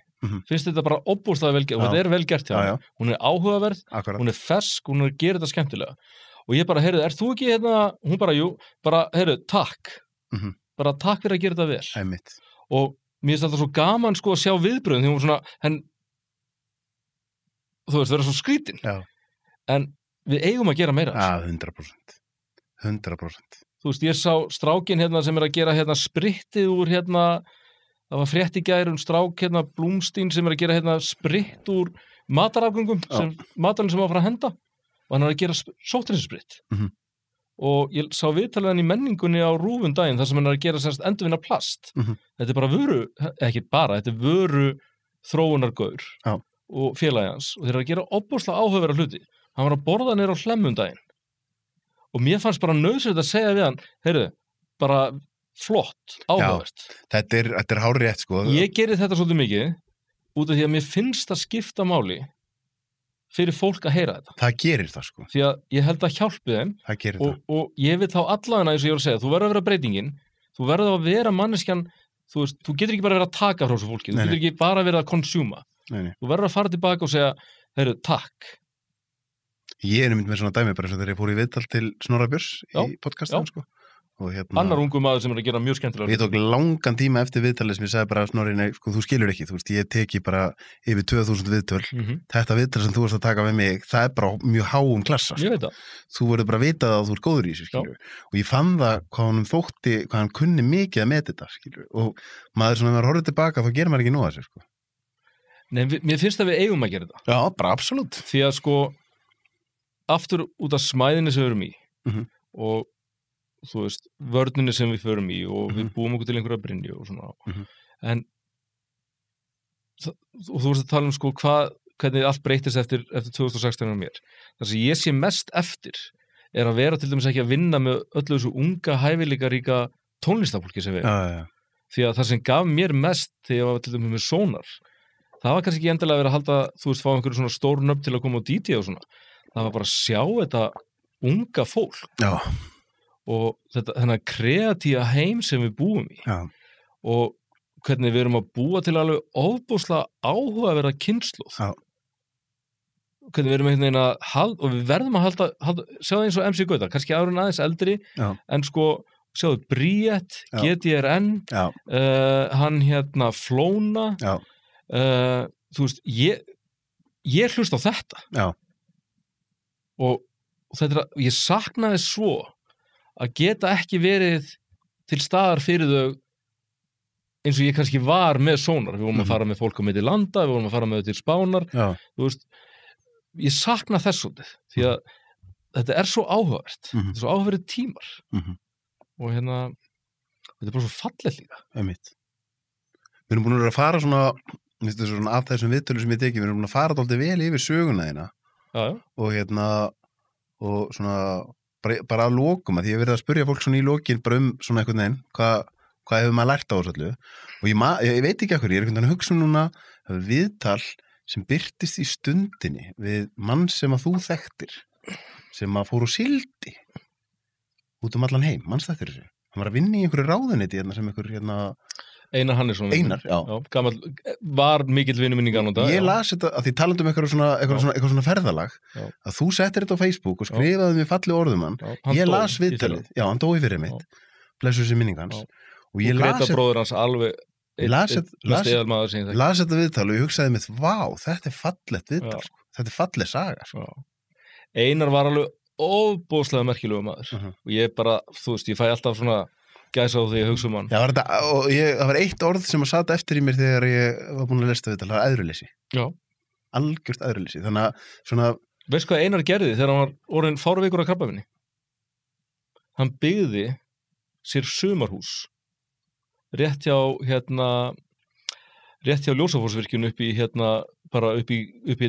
Grímsnesi á æðislegum stað. Hann byggði það sjálfur, hann fekk Gretar bróður sinn til að hjálpa sér sem algjör toppdrengur og ég held að Hafsteinn Hessler sem frændi konu minna hafa nú hjálpað hann líka og aðri vinnars, Guðjón í Ós þetta er svona hópur sem ég var mikið með í gamla daga Guðjón og Einar voru mikli vinnu og ég veit að Guðjón saknaði hans mikils og ég saknaði Einars en kannski öðruvísi því að ég saknaði eiginlega að hafa ekki haldið áfram með vinskapin þú veist, eftir 20 plús skilur, það er svolítið skildulegðir en hann byggði sumarbústaðin sinn, hann bara heilsárshús frá grunni í höndunum vitandi það að hann væri að fara að deyja pappans hjálpa hann með þetta líka held ég og bara þessi drengir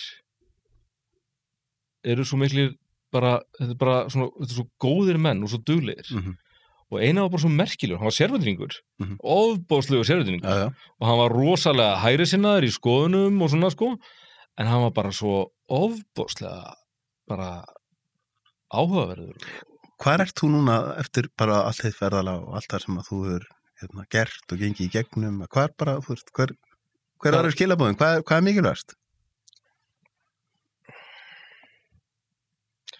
Ég held að sé mikilvægast í öllu sem þú gerir, bara í lífinu, að bara, þú veist, tvennt, ég er náttúrulega eins og ég sagði á hann, mottóið okkar er að gefast ekki upp en það er þá innan þessara markaskilur að við reynum við gefumst ekki upp á hvort öðru og maður heldur áfram með lífið skilabóðin mín er bara svo að reyna að vera einhvern veginn betri í dag en í gær það þessi stærsti svona lærdóm sem ég tekið frá síðustu kannski 4 ár.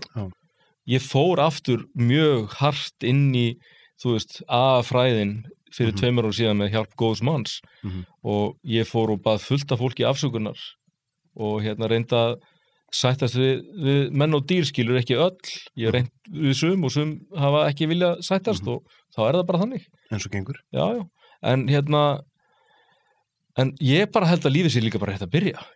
Þú veist, ég svo stút fullur af hugmyndum og pælingum og þú veist, eina sem ég það bara fara núna að hugsa bara, þú veist, það þurfi ekki að hafa áhyggjur á mánaðamótunum. Þú veist, þá léttist allt í kringum mig, skilur. Þá léttist heimilislífið og þá léttist bara, þú veist, andinn í kringum mann og þú veist, við erum búin að ströggla lengi og það það sem svona forgangsatriði núna. Þurfi ekki að hafa áhyggjur á mánaðamótunum sem fyrst og halda áfram að elta draumana og bara ekki gefast upp. Gekkjör. Takk fyrir mig.